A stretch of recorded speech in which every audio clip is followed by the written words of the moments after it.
بسم الله الرحمن الرحيم الحمد لله وكفى وسلام على عباده الذين اصطفى أما بعد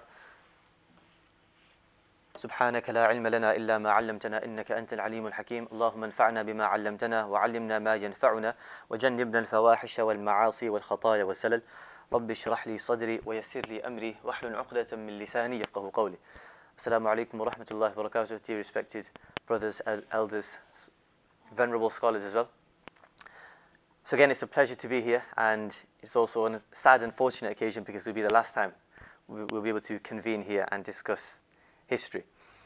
But hopefully that should be a good thing, because I think we've given just enough information to keep you afloat so you can build your own chronological timeline in your head, and then not too much information. It has been a lot, but not so much so to feel satisfied and satiated that full. I don't need any more now. So just enough to keep you wanting and interested in more. So if we can quickly recap, we're not going to recap everything up until Babur's time, because we've done that at least 3-4 times. So first Babur came, and then first Battle of Panipat, 1526, and then he died, 1530. His throne was succeeded by his son Humayun. Humayun was in charge for 10 years, and those 10 years, that entire decade, was fraught with all sorts of internal revolts and strife and sedition. So he was eventually chased out by which new upstart dynasty? Beginning with an S. The Surid dynasty. And their main emperor, their driving force was, what was his name, famous title in English? The what king? The Lion King, that was his name. His actual name, Farid Khan, and then his regal title was Sher Shah Sur, the Lion King. And he made some outstanding reforms which are even appreciated today. Like we said, in India and in Pakistan, late 1970s, they actually produced stamps in his commemoration. So he was a figure who left an indelible, lasting legacy on India itself, even though he was in charge for 6 years, then he died. And during that interregnum period, for 15 years, Humayun was on the run. He was a refugee, he'd been banished, and he made his way to which capital? The capital of which dynasty? He went to Kabul first, but his final destination was where? Which dynasty did he end up at? The Persian dynasty, the Safavid dynasty. Most political refugees ended up in Persia, in the Safavid dynasty in Qazwin. And then Shah Tahmasp, who was the leader, he said, look, if you do one thing for me, I'll support you with troops and with aid and with backing. And what did he want him to do?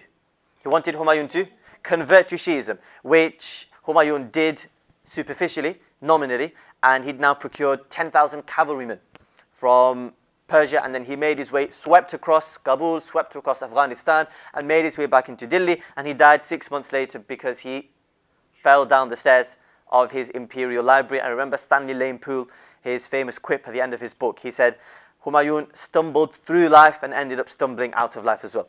Then we moved on to Akbar, and when I actually looked back at the recording for last week, then we talked about Akbar for a good 1 hour, 15 minutes, and that was rightly so, because two highly politically charged characters in today's political arena in India are Akbar, and then on the other side, Aurangzeb. So Akbar is meant to represent tolerance. He's meant to represent somebody who had the interests of the entire nation at heart, somebody who wasn't a bigot, as opposed to Aurangzeb, who was and is still being portrayed as a tyrant, a bigot, a despot, and a racist, somebody who was discriminatory against Hindus. And we saw how the only reason the Hindu nationalists, just to be clear, sided with Akbar was not because of his tolerant policies, but because he was He tried to make another religion, but because he tried to subvert Orthodox Islam. He was an Islamophobe, because he punished and executed and oppressed Orthodox scholars. And we highlighted 2 cases of Sheikh Makhdum al-Mulk and then Mullah Abdullah Ansari. Oh, sorry, they were the same people. Mullah Abdullah Ansari's title was Sheikh Makhdum al-Mulk, and then Sheikh Abdul Nabi. How they were literally taken through a roller coaster ride in his court, and then they ended up being executed by Akbar. And we talked about Abu al-Fazl, his sycophant, his self-seeking courtier, who was literally pulling the strings of Akbar and his Deen Ilahi. And then we ended with Akbar's son. And his son's name was his actual name. Not his title, not his sobriquet. We're talking about his actual name. Salim. And he was named after a Sufi sheikh who supplicated for Akbar, and the product of that supplication was his first son. And remember what we said, just bear this in mind, because when we get to Jahangir, his title, Jahangir, Shah Jahan and Aurangzeb's rules, their downfall was always their object of obsession. And whatever went around, came around, like a boomerang, straight back to them. So remember, he wanted a son, Akbar, and in the end, who gave him the most difficulty and problems at the end of his life? His son, Jahangir, his son, Salim, because his son was growing impatient for the throne. Like, come on, Dad, you've already got one foot in the grave, might as well put the other one in. But Akbar was relentless. Akbar just carried on, and he was a strong character. So he caused lots of problems. He staged 2 revolts, 2 failed revolts, and he ended up also assassinating Abu al-Fazl, because he thought Abu al-Fazl has commandeered literally my father. And if Abu al-Fazl were to then issue a decree for my punishment, he'd surely annihilate me from the succession race. And he saw that as more of a punishment than death. That's how badly he wanted to be enthroned. And in the end, his father just kept on forgiving and reconciling and accepting his half-hearted apologies. And Jahangir was probably one of the only Mughal emperors to ascend the throne without a succession battle. Because remember, another one of his brothers, Danyal Mirza, died actually because of alcoholism. He was an alcoholic and he died because of that. So the ace in Akbar's deck was his son, Jahangir's son, and Akbar's grandson, Khusro.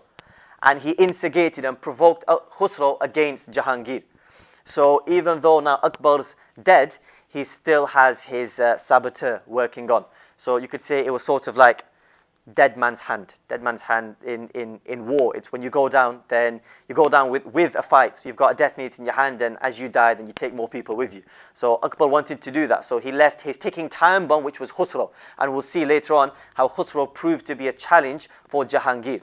Because remember, what goes around comes around. Jahangir proved to be problematic and a difficult child for his father Akbar. So Khusro was the same for his father, Jahangir. So if we can just zoom all the way past these slides, please. No problem. Mujaddid al-Fithani came and he re-emerged during Jahangir's reign. So just for Maulana's benefit and people who weren't here last week, the year 1591 marked the millennium of the Muslim calendar, so the year 1000. Now every year there's a reviver, a resurrector of religion who's sent to this world, commissioned by Allah, and Akbar saw himself as that divinely ordained individual.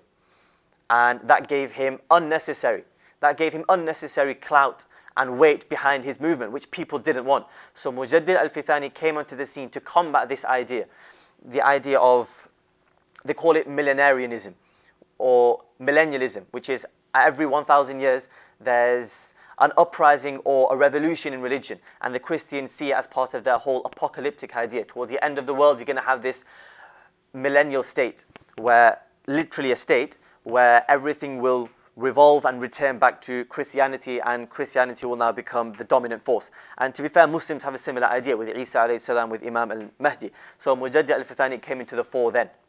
And the first thing he had to do was, before he could get to Akbar, the obstacles in his way when it came to his grassroots challenges was against the heterodox and heretical Sufis as well, who were promoting the idea mainly of wahdatul wujud, which is pantheism, that Allah exists within the entire creation. So the existence of the creation and the existence of Allah aren't separate, they're one. So it's quite a dumbfounding and complex idea to understand, but just understand it was heretical. So he came out with his counter philosophy of wahdatul shuhud, which is it's toned down, watered down. So it wasn't as heretical, so to say. And then he carried on moving upwards and upwards throughout all the different echelons and stratums of society, and then he ended up influencing a lot of the governors. And that's when he caught the attention of the government. Now by that time, Akbar had already died. The leader was Jahangir. So he caught the attention of Jahangir. This was maybe 10 years into Jahangir's reign. Yeah, mashallah, he's got it on for us. Yeah, so roughly around 1611. So he was brought into the court. So Jahangir realized, he was told by his informants and his intelligence officers that there's a man who's winning allegiances around your domain, and he could prove to be a threat to your sovereignty. So obviously any threat, now remember, just bear this in mind, any threat to state stability and security is taken seriously. And offenders, rebels, people who are guilty of treason and mutiny, they are dealt with very harshly. Not just with the Mughals, but everywhere. Everybody has rules for dissidents and detractors. Even in modern day states, I mean, you can have your citizenship revoked. So that's just an idea.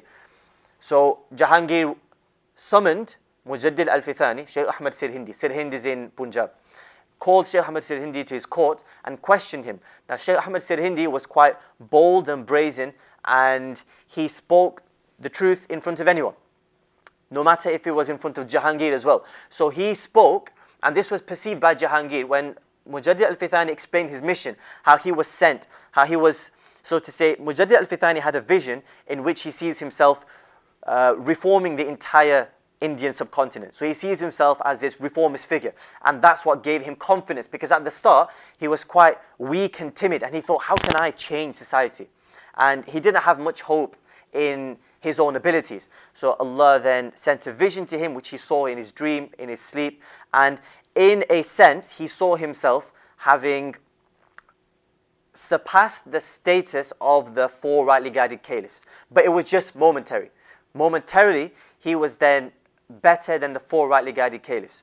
So just understand that. So when he relayed this dream onto Jahangir, Jahangir thought, this is complete egotistical nonsense. How can this man be filled with such pride in my court? I mean, I am the emperor. How can he speak like that in front of me? You have to be subdued, and there's certain courtly procedure and protocols. You have to keep your head bowed down. You have to speak to the king and emperor with a soft tone, so as to not surpass his own authority. So Jahangir didn't like this, and he saw this as contempt, disobeying the ruler, so he had him in prison, thinking that at least his hot head will be cooled down in prison. Later on he realized, hang on a second, Mujaddid al-Fithani isn't actually a threat, he's actually just a very benign and neutral person, meaning from a political point of view. He doesn't want to get involved in politics, he just wants to reform the religious conditions of the state. So his vision, Mujaddid al-Fithani's vision that he saw, was actually, he interpreted it. This is how he interpreted it in front of Jahangir. He said, look, momentarily, I see myself, in the vision, I saw myself as surpassing the 4 rightly guided caliphs in this context of India. Meaning what I'm doing now for India in bringing everybody together, uniting them under the ban of orthodoxy, I'm momentarily better than these 4 rightly guided caliphs, just for an instance. And he said, it's similar to, for example, when people are raised up to paradise. Now, those people in the heavens who are given these lofty rewards for whatever good deeds they carried out in this world, they may seem to have already surpassed the prophets, but that will just be momentarily on the plane of resurrection. And when you actually get into paradise, the prophets will have ranks and stations far higher than everybody else. So it will just be for a moment. It will just be transitory, ephemeral, if you want to put it like that. So that's how we try to explain it. So anyway, that's Mujaddid al-Fithani and his revivalist efforts. And some academics have referred to his movement, which was later inherited, so to say, by Shah Waliullah, it influenced Shah Waliullah. They call it Neo-Sufism, which means a new idea of Sufism. But the reason why I don't like that term is because it's it seems to suggest that Tasawwuf and Sufism was deviant from the get-go, was a deviant institution from day one. And Mujaddid al-Fithani was the one who brought it more in line and brought it more in conformity with mainline Islam. But that's not true, because the deviants have always been the minority and a rarity across the ages. The true orthodox mainstream Tasawwuf Sufis have always been at the fore. It's just that the deviants have always been highlighted, again, to portray Tasawwuf in a negative light. So that's and then obviously Shah Waliullah, from his progeny, you get people who influence Haji Imdadullah, who was and still is classed as the Tasawwuf fountainhead for the scholars of Deoband. So for anybody who's affiliated with Deoband, even in a nominal sense, then your spiritual lineage and your spiritual family tree links back to Shaykh Ahmad Sirhindi in a way. So you can see how important Mughal history is, because even our own interactions link back with these figures from 5 centuries ago. So it's important that we appreciate what Mujaddid al-Fithani did. And again, he did cause and stir a revolution. So anyway, now you've got Jahangir. And I've actually set an alarm clock for 7:45 so we can have a quick 5-minute break. So I'm hoping to get Jahangir, Shah Jahan, and then something called the succession war out of way. Then after the break, we'll finish with Aurangzeb. So you've got a few instances here. 1605 was his coronation. 1606, Guru Arjan Singh. And I explained that. I've just kept these key phrases on the board. and then I'll explain them as we go along. So something to do with Sikhism. There was some middle ground, some impasse actually that the Muslims came across with Sikhism. 1611, marriage to Nur Jahan. That is fascinating. That's really interesting, and it gives you an insight into political dynamics across the ages, even if it's in a Muslim society. 1612, the Battle of Swali. That actually has nothing to do with the Mughals, nothing to do with India, by the way. It has everything to do with the European powers, the maritime European powers who made their way into India. And that's important as well when it comes to Jahangir and later the post-Greater Mughal era. And then 1627, we have his death. So anyway, let's jump into it. Salim's regal title. What was his sovereign title? It's on the board. Jahangir. He was a world dominator. And he was the offspring of pure Indian Rajput blood, because his father Akbar used to marry Rajput princesses. He was highly educated as opposed to his father. He had private tutors for language and science, and just like he rebelled against his father, Jahangir, had to deal with his son, Khusro. And his son Khusro actually attempted to take Lahore. He'd been bloated. His ego, Khusro's ego and his abilities had been bloated and inflated by Akbar, by his grandfather Akbar. And that was his secret weapon. Now that Akbar's dead, he'd been unleashed. So Khusro immediately tried his luck against his father Jahangir, moved to Lahore and tried to capture it from imperial hands. And it was eventually thwarted and quashed by Jahangir after a few battles. And Jahangir actually followed in the footsteps of Humayun. Humayun had a rebellious relative, his brother Kamran Mirza. When he eventually did grab hold of Kamran Mirza, what punishment did he mete out to him? He blinded him, which was seen as an act of compassion. So he's out of the revolt scene, but he's still alive. So at least you don't have to live with the guilt of having killed your own brother, or in this case, your own son. So Khusro was then blinded. But this wasn't the end of Khusro's story. Khusro was blinded, then he was imprisoned in one of the imperial forts somewhere, later to re-emerge with the succession battle of his son later on. So we're not going to spoil that. Now this, when we get to point number 2, 1606. Like we said, in Babur's reign, you had the inception of a new religion, of a new worldview called Sikhism, coming from the word Sikhna, where Guru Nanak combined elements of different religions, most notably Hinduism, because he was formerly a Hindu, and Islam, because he had Muslim friends, and one of his musicians was actually a Muslim, so it influenced his thought.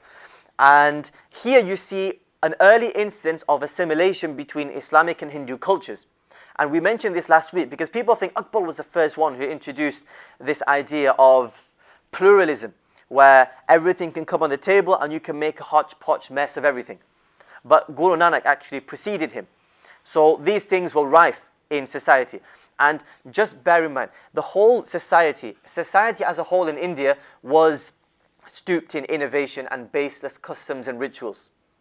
That's why people like Mujaddid al-Fithani in India were actually opposed early on, because they were the odd ones out. They were the minority. So they had to work towards bringing the Muslim populace in India to the majority stance of orthodoxy.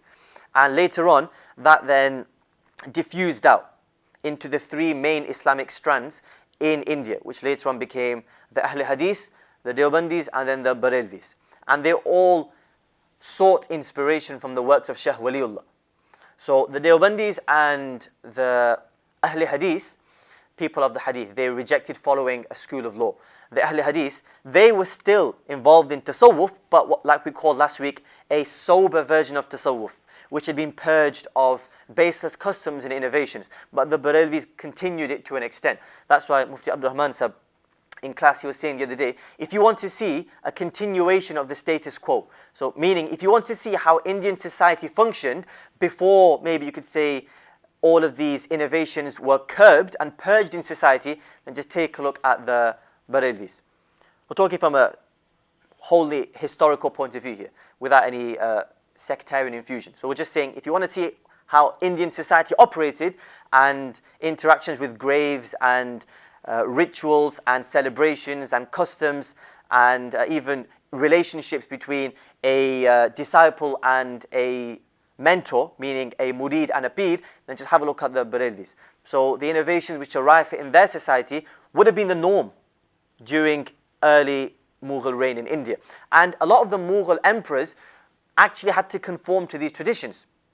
They had to align themselves with a Sufi guild, and that was with the Chishti Tariqah, the Chishti Brotherhood, because then that would secure the allegiance of the Sufis. And remember, Sufism was very powerful. It still is. Sufism, especially in the Ottoman domain and in Mughal India, was a powerful institution. If you could then enlist the help of the Sufis, politically that would give your movement a lot of momentum. And towards the end of the Ottoman reign, actually, we're talking about the 1800s, decision making and even the political arena was dominated by what they call the Naqshis. So Ottoman historians call them Naqshis, actually the Naqshbandi scholars. So there are four main strands of Sufism. You've got the Chishtis, the Naqshbandis, the Suharwardis, and the Qadiris. So these were the four main ones. So actually Babur brought the Naqshbandi tariqah into India, into Mughal India. And then that was actually supplanted, it was replaced by the Chishtis because the Chishtis were so powerful. And that's why we say that the Mughals used to pay homage to the Chishtis by visiting which shrine? In Ajmer. They used to visit Ajmer Sharif, as they call it, so that they could pledge their allegiance to the Chishtis and then earn their allegiance in return. So anyway, you've got Sikhism now. So Sikhism is built on this idea of having these gurus, and gurus are like spiritual mentors. You can take them as prophets they're similar to prophets and apostles for Sikhs. So you had the first Sikh, Guru Nanak, then he would invest his spiritual authority into his successor. Now you've got Guru Arjan Singh. He's the fourth guru of the Sikh religion. Sikhism is monotheistic. Surprising, I thought it was polytheistic, but it's actually monotheistic. So when Khusro was fleeing from Jahangir's hitmen and Jahangir's assassination squads, which were effectively sent out to bring and detain Khusro, he was actually given refuge by Guru Arjan Singh. So now let's take out all of the different religious affiliations. Forget that Jahangir is a Muslim, forget that Khusro is a Muslim, forget that Guru Arjan Singh is a Sikh. From Jahangir's eyes, you've got a political dissident, you've got a political rebel, his son Khusro, who's now being given refuge by Guru Arjan Singh. Automatically, in the eyes of the state, what does that make Guru Arjan Singh? A rebel. Complicit in rebellion, complicit in treason, complicit in mutiny against the state. So Guru Arjan Singh, then reports got back to Jahangir, that Guru Arjan Singh had actually made a finger mark, a saffron finger mark on the head of Khusro, and that was considered auspicious, as if he was giving him his approval and his authorization. In Jahangir's eyes, this was authorization that he'd now acknowledged Khusro to be the new ruler. And that he couldn't have. Anybody in the Mughal reign, anybody who even tried to imitate the courtly, the courtly doings and the courtly exhibition in the Mughal reigns would be seen as a rebel, would be seen as somebody who's challenging Mughal authority, and that they couldn't have. You can have your independence to an extent, but if you try to imitate these courtly and kingly practices, then you are now put on their hit list. So Guru Arjan Singh was brought before Jahangir, and Jahangir said to him, look, I've heard you've done X, Y, and Z. He gave him two options. Option number one was you either convert to Islam, or option number two, I execute you. So now this, obviously he was executed in the end, he didn't convert.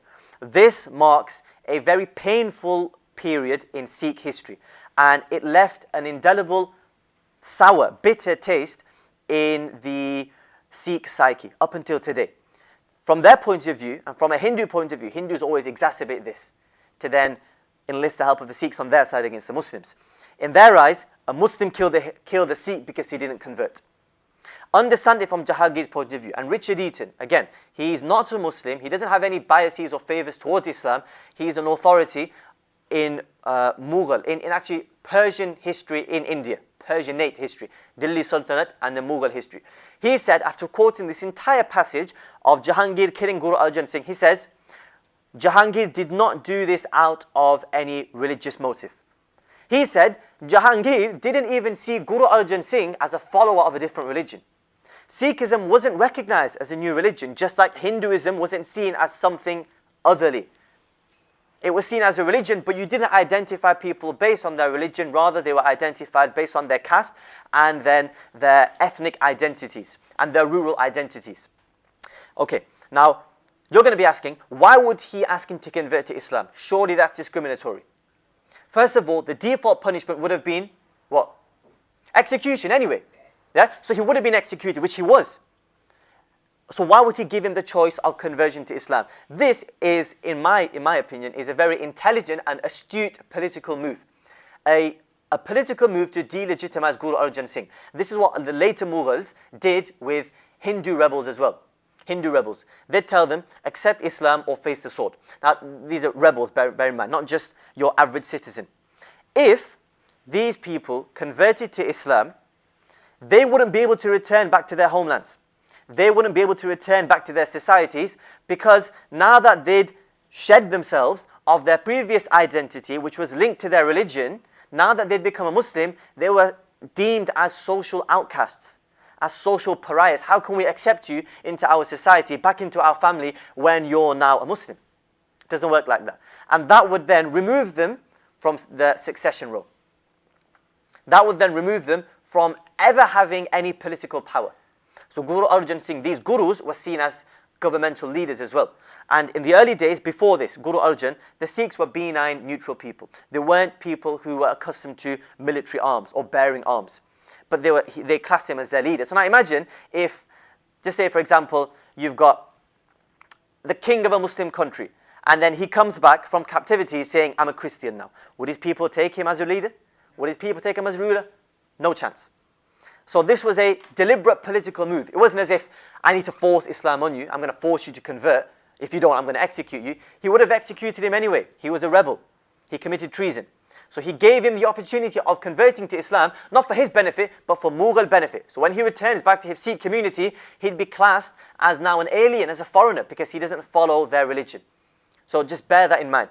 Remember, in history, nothing is ever neatly binary, which means nothing is ever very simple as Hindu versus Sikh, or Muslim versus Hindus, or Sikhs versus Muslims. It's never like that.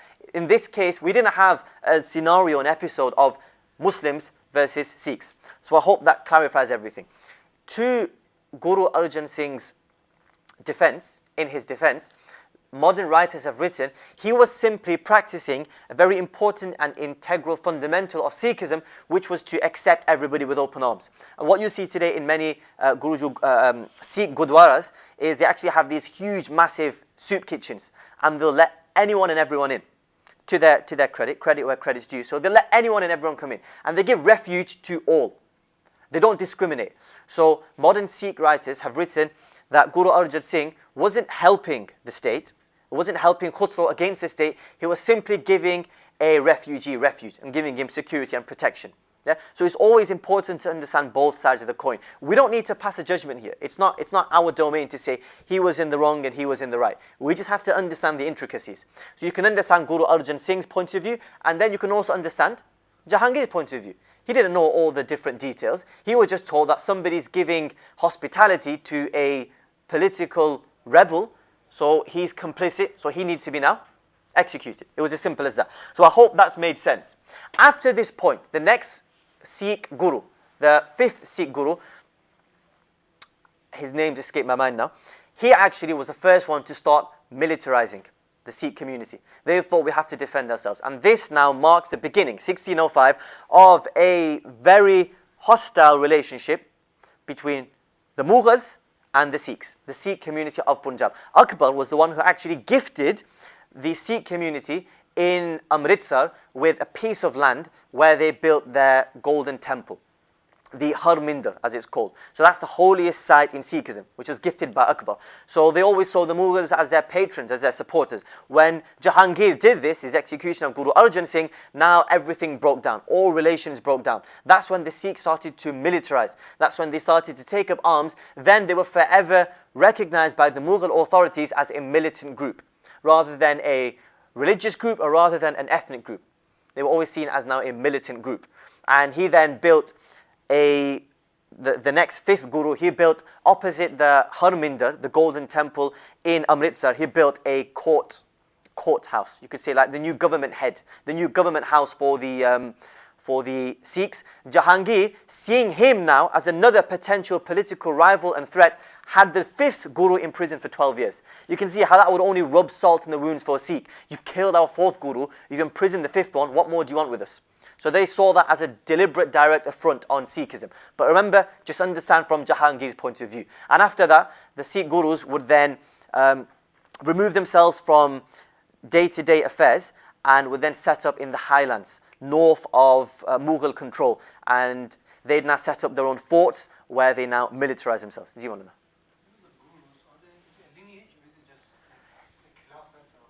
That's a good question. I'm not entirely sure about that. I think it is a lineage, because when we get to the 10th one, then there were some problems in his succession. When it came to the 10th guru, and let's put the gurus on hold because we actually have to revisit them in Aurangzeb's reign. Because surprise, surprise, Aurangzeb has a bit of a flashback with what Jahangir did. And again, like Mark Twain said last week, well, not Mark Twain, I said quoting Mark Twain. History doesn't repeat itself, it often rhymes. And it does rhyme. Jahangir and Aurangzeb rhyme when it came to their treatment of the Sikhs, especially the 9th guru, Guru Teg Bahadur. So yeah, there was, as far as I'm aware, there was a hereditary lineage passed down from father to son, father to son. That then ceased, from Guru Nanak all the way down. And the 10 gurus only lasted for 200 years. And the 10th one actually ended. He put a stop to this, they call it guruship. It's actually an English word. He put an end to guruship because there were actually internal struggles for who was to be the next guru after the 10th one. So anyway, that's what we had with 1605. And then we had the imprisonment of Mujaddid al-Fithani, and we already talked about that. Now, let's just put the marriage to Nur Jahan on hold for a second. Let's skip to 1612. In Akbar's reign, Portuguese traders settled in Goa. Before him, actually, before him. They set up sites in Goa, but this was before. 1488, Vasco da Gama, he made his way into India. And this was during the age of discovery, round about the same time when the absolute intellectual genius, Christopher Columbus, heading out for India, actually ended up in America. That's why they're called Red Indians. There's a book actually written called God's Shadow on Earth. And it's actually talking about Sultan Selim, the Grim, from the Ottomans, but then it talks about, because during Sultan Selim's reign, 1512, you've got the Spanish Inquisition against the Muslims happening in the Iberian Peninsula. You've got the Age of Discovery. You've got colonialism, which is just starting in the guise of trade and maritime transactions and commerce. Everything's exploding now. The Big Bang was already set in motion from then. So he talks about it in there, the author. And he says that it's actually laughable. It would have been laughable if Christopher Columbus ended up in India, because remember, why would Christopher Columbus look for India? Because India was a rich, wealthy, opulent country. Everybody wanted India. Even before then, the Romans, during the Roman times, the Romans actually convened a meeting, the political officers, and they said, we've got a national crisis here. What would you think, national crisis? We've got some murders, we've got some massacres. The Western Romans. And they convened a meeting, a crisis, emergency Cobra meeting. And you know what the crisis was? Too much of our gold is going to India because our women are in love with their textiles and with their cloth. So we need to stop the flow of our cash into India. India has always been a hub of wealth and prosperity. So Christopher Columbus ended up there. So the author of God's Shadow said, if he would have Christopher Columbus just set foot in India and then have a laugh, it's a bit of a comical episode. Oh, I was looking for India, I've ended up in America. Let's just pack up and go home and do what we need to do. It would have been a comical, laughable incident. But the fact that he then went on to then set a precedent of massacring and organizing pogroms against the nationals, which would set a precedent for hundreds of years to come, just brings out the dark side of it. So around about the same time, Vasco da Gama makes his way into India. And then in the early 1500s, the Estado de India, which is the Portuguese East India Company. So they were the first ones who actually incorporated, well, actually, they weren't a company. They operated under the crown of Portugal. So they were actually funded by the Portuguese government. They were backed by the Portuguese government. They had to report back to the Portuguese government as well. And all of their kings and their men and noblemen, they all came from the Portuguese royalty. And they set up in a popular holiday destination today in Goa, they set up one of the first foundries, one of the first factories of a foreign body in India. And remember, at the start, it was very, very simple. For them, it was set up a few factories and advertise and publicize the purchasing of local goods. So local tradesmen and businessmen would bring their products, especially spices. Spices. There was actually a spice war towards the end of the East India Company's reign, a spice war, because people needed spices. And India was the main exporter of spices. And fun fact today as well, just mentioning exporters, who do you think today, and this is also funny, who do you think today the biggest exporter of beef is in the world? India.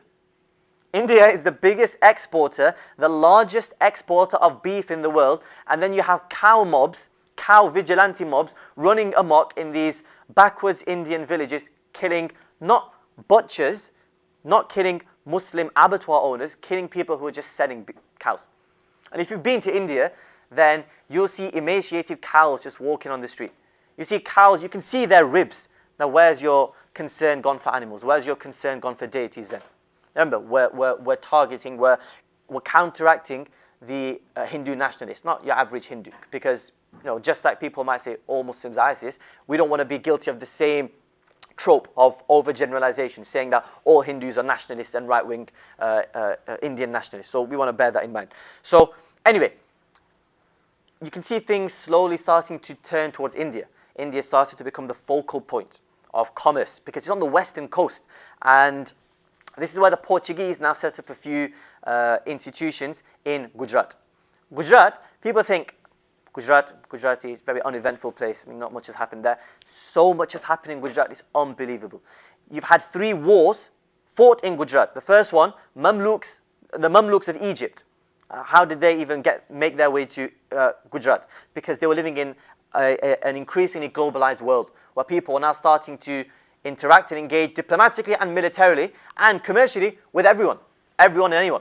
That's why, just to go on a bit of a tangent, the reason why it's so important to study the last 500 years, the gunpowder empires, Ottomans, Safavids and Mughals, is because as history starts to become more global, you can't study Western history without having to dabble into the Ottomans or the Mughals or even the Safavids. You can't study the Safavids without having to go into the Mughals or the Ottomans or the Europeans. You can't study anyone without needing to have some background information about the other states in their time.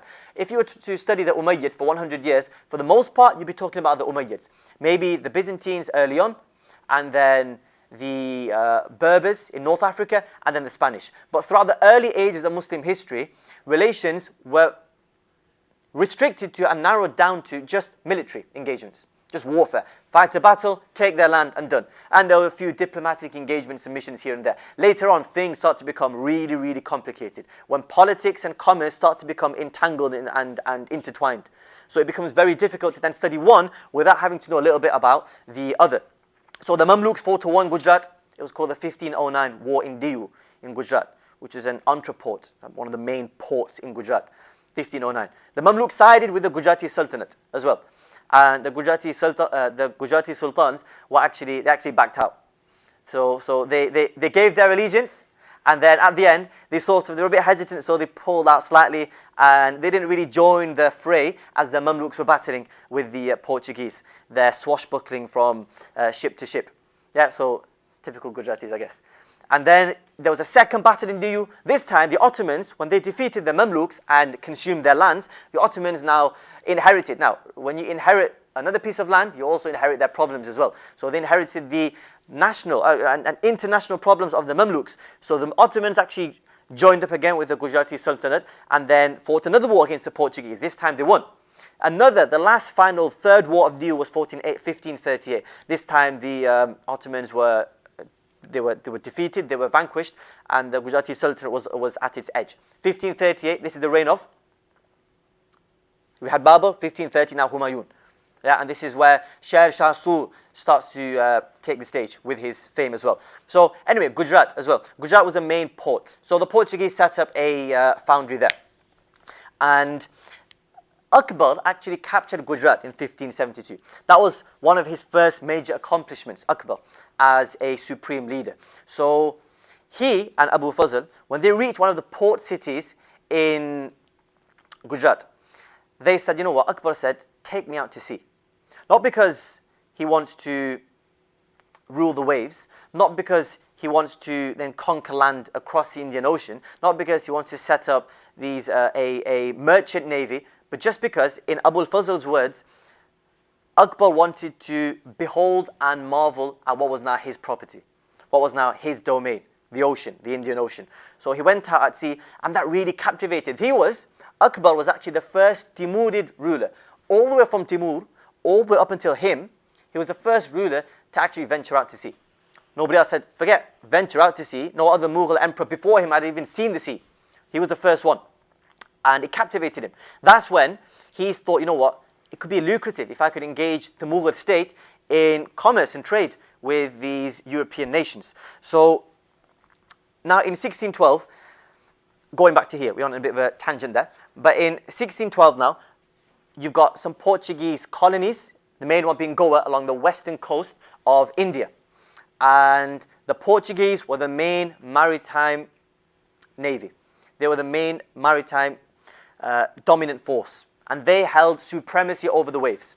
This was before Britannia ruled the waves. It was Spain and Portugal who ruled the waves. In 1588, actually, the British defeated the Spanish Armada. And that caused a major revolutionary shift, because power in the waves now shifted from the Iberian Peninsula, meaning Portugal and Spain, now into Britain's hands. And that emboldened them. That gave them a bit of confidence. And all they needed was a spark, an ounce, an iota of confidence, and they were out on their colonial missions across the world. So in 1612, the Portuguese fought the British in the Battle of Swali. And there was this, Swali is near Gujarat. I'm sure I'm butchering the pronunciation, but I couldn't find what the actual word in Hindi or Gujarati or Urdu actually was. So we'll just stick with Swali for now. And the British fleet decimated the Portuguese. The Portuguese were known for their heavy weaponry and being heavily armoured. But the British destroyed them. That effectively sent Portugal packing, or Portugal was now confined to its small colonies. Now that gave the British some power and confidence. And the British now thought, India is open for us. Before it was Portuguese territory. The Portuguese had marked their territory in India. You can't go anywhere near that. Otherwise, you're threatening to clash heads with the Portuguese. Nobody wanted to do that. But the British did, and they won at the Battle of Swali. And now what this did was, this gave the British ideas. Just to quickly put that on hold. In the year 1588, remember, like we said, British defeated the Spanish Armada. And in 1600s, in the year, literally the year 1600, mark that in your mind, because that was the year in which the British East India Company, or at that time, it was actually the English East India Company, because Scotland hadn't made a union with Britain yet, England. So it was still the English East India Company, the year 600. And that was when now, the monarch of that time, who was Queen Elizabeth the First, and she gave, handwritten, a royal charter to a group of merchants from London, saying that you can now venture out into the East Indies, not India, the East Indies. We call the Malay archipelago, Indonesia, Malaysia, and those small cluster of islands. And you can now, you'll have exclusive trading rights there. So only you guys can trade there, and we'll protect you. As the British Crown will protect your interest there. But we won't govern you, we won't rule you. So this is the difference between the English East India Company and Estado de India of the Portuguese. The Portuguese, were directly linked to the Portuguese royalty and the Portuguese crown. And they had to then refer back to them. They had to report back to them, not the British. The English were just given the charter, which is a written agreement, saying that you've got trading rights, and off you go. You'll be protected, we'll keep your interests in mind. They went to Indonesia, the Malay archipelago, and they found an absolute mess. The Dutch East India Company were there. The French were making their way into the scene. The Portuguese had already established a few colonies there. So they tried their luck. The English, they were pushed back, and now they were wandering, looking for a place. Can you see how these tropes are re-emerging? Who was kicked out of their initial ambitions and then just ended up finding India? The first Mughal emperor, Babur. His sight was set on his homeland, Uzbekistan. India was never on his radar. He said himself in his Baburnama, it was the best thing to happen to me, being kicked out of Uzbekistan, because I would never have come across India. The same for the British. If they were never kicked out of the East Indies, as they're called, then they would never have come across India. So it was a blessing in disguise for them. But they realized the Portuguese have hegemony here. The Portuguese are dominant, so we need to defeat the Portuguese. They did that in the Battle of Swally. Now you have, in 1612, you have King James I, who succeeded Queen Elizabeth, and Sir Thomas Roe. Sir Thomas Roe. And they actually approached Jahangir. This is Jahangir's rule. And you can imagine, let me just reinforce this idea here. Just picture this in mind. You've got two white men coming into an Indian-dominated court. They were absolutely fascinated. They were mind-boggled. They were left awestruck. Meaning, metaphorically, King James didn't actually set foot, but Sir Thomas Roe was. But you can imagine, they were now venturing into an unknown territory, unknown field of Indian politics. And it was absolutely amazing. The wealth, the culture, the rich tradition of India, it was nothing they'd ever seen. And they thought, we have some hopes of setting up British dominance here. British commercial dominance. Because they never had India set on their sights to colonize it from day one. And the idea that you should keep in mind with these early European traders in India was they were the minority. They were the second-class citizens. They would literally beg to their Mughal overlords to give them permission to trade. Because if the Mughals said no, then that means no. If the Mughals said no, you couldn't bribe them, they were uncorruptible, and if they said no, their word was final. So you can imagine Sir Thomas Roe coming on his knees, metaphorically, begging to Jahangir, please give us authorization to trade. And they actually had one earlier request turned down in around 1606, early 1600s, 1612, and Jahangir thought, you know what, it's going to be profitable for us as Mughals because we can now have our goods shipped out across the world. So he said yes. He gave them permission and authorization. He gave them a farman, a legal decree making you now a legitimate trading corporation in India. That's what the East India Company was. It was a corporation. It was just a business. It had it would have had a CEO, it had stockholders, shareholders, and their interests had to be kept in mind. Because remember, if it's a business, it's all about money. Money brings greed. Money begets greed and stinginess and miserliness and corruption. And if you're greedy, you go through any length to satiate your greed. So just bear that in mind when we get to the later stage of the East India Company. And King James, Sir Thomas Roe, mission accomplished. Jahangir gave them permission, and they now built a factory in, can anybody have a wild guess? In Gujarat. Where in Gujarat? Other than Bharuch? Surat. So they had a foundry. The first British factory built in India was in Surat, was in Gujarat. And this granted the British a foothold in India, which they never, ever, ever intended on leaving, ever. It was in their wildest dreams that they would ever be given permission to trade. Now they're here, we're not going anywhere. They dug their heels deep. They entrenched themselves in India for the long run. And when we say factory, we don't mean a commercial, industrial factory. When I say factory, I mean like an actual complex, like a mini city. They had their own guards, they had their own civilian population, they had their own factory as well, like a literal factory. They had their own trading posts and trading hubs and a dock and a marina and a port as well. That's what we call a factory. So this is what happened in 1612. Now to backtrack very quickly to 1611. In 1611, Jahangir's eye was caught by a lady called Mehrun Nisa. And if somebody's been struck with Cupid's arrow of love, then that's it, all hell breaks loose. This actually, Jahangir's reign can be split into two. 1606 to around 1622, 1622 then to 1626 when he dies. So this first maybe 16 odd years was dominated and comprised of fairly stable governance and Jahangir living out his lavish life. And Jahangir living out his life as a true aesthete, meaning somebody who's completely enamored by beauty and splendor and perfection. That's why he fell for Mehrun Nisa. She was later given the name of Nur Jahan. That was her regal title. The light of the world. The light, the illumination of the world. And now, Jahangir had actually bitten off a bit more than he could chew here. Because Nur Jahan wasn't your average Mughal consort or your average Mughal queen or princess who would be happy with living her life in the imperial harem, in the imperial female quarters. She was very shrewd and she was clued on when it came to politics. Why? Because her father, I'timad al-Dawla, he was a Turkoman, a Shia Turkoman from the Central Asian steppes, who was involved in politics as well. And her brother Asif Khan was also involved in politics. She then formed what we call a triumvirate, or a trico, as it's called.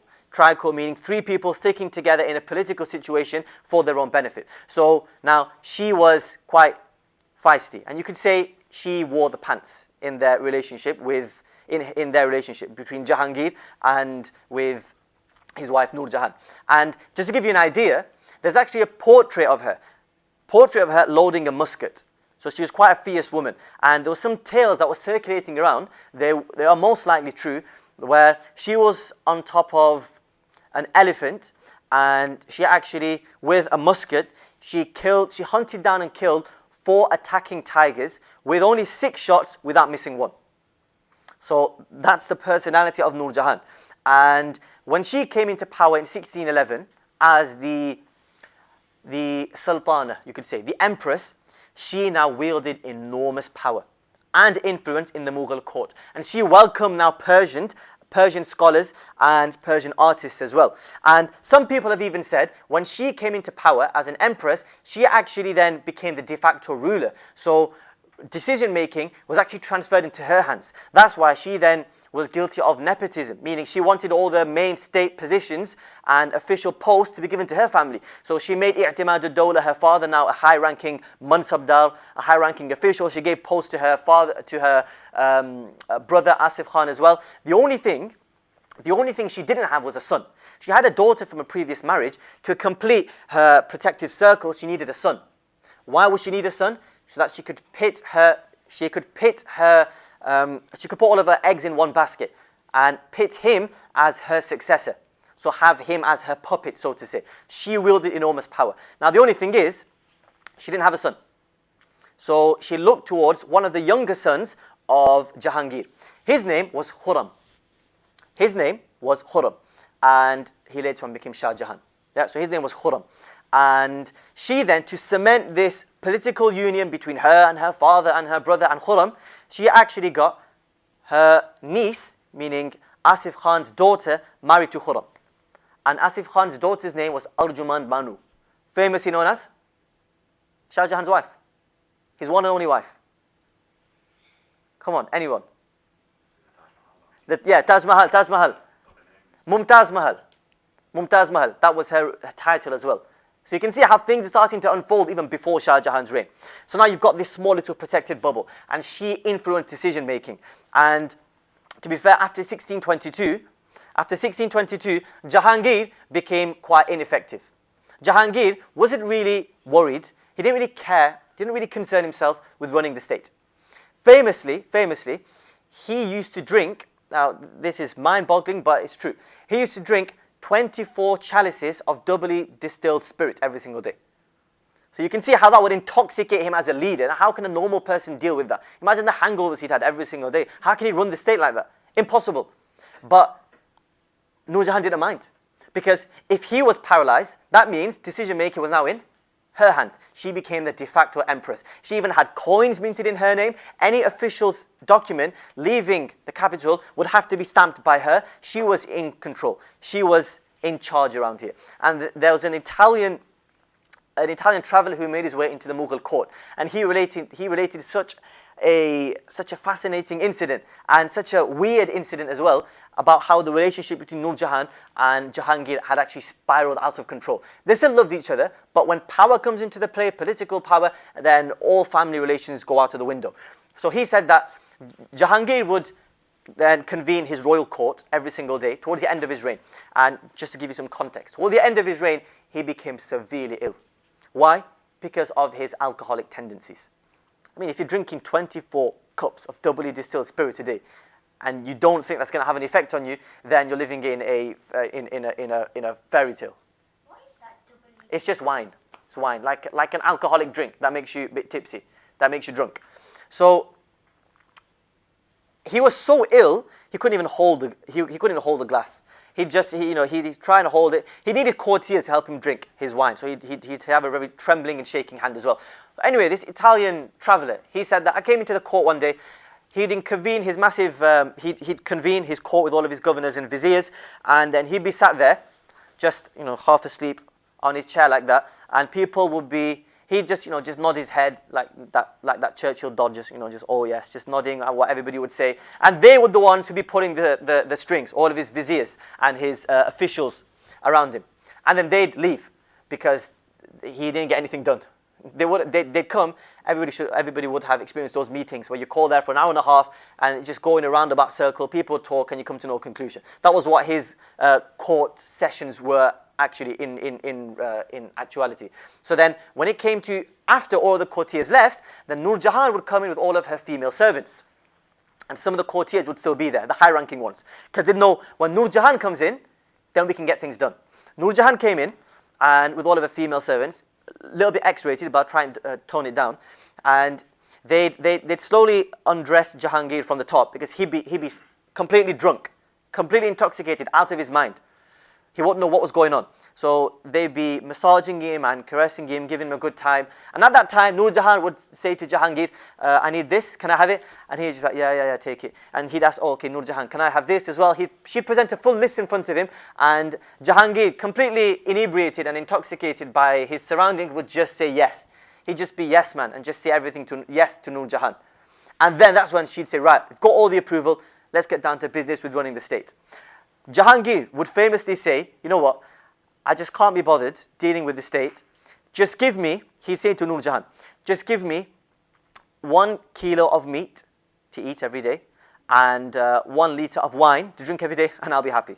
And you can do what you like with the state. The state is yours, just give me that every single day. That's how incompetent he became toward the end of his life. And now, let's quickly wrap up with Jahangir.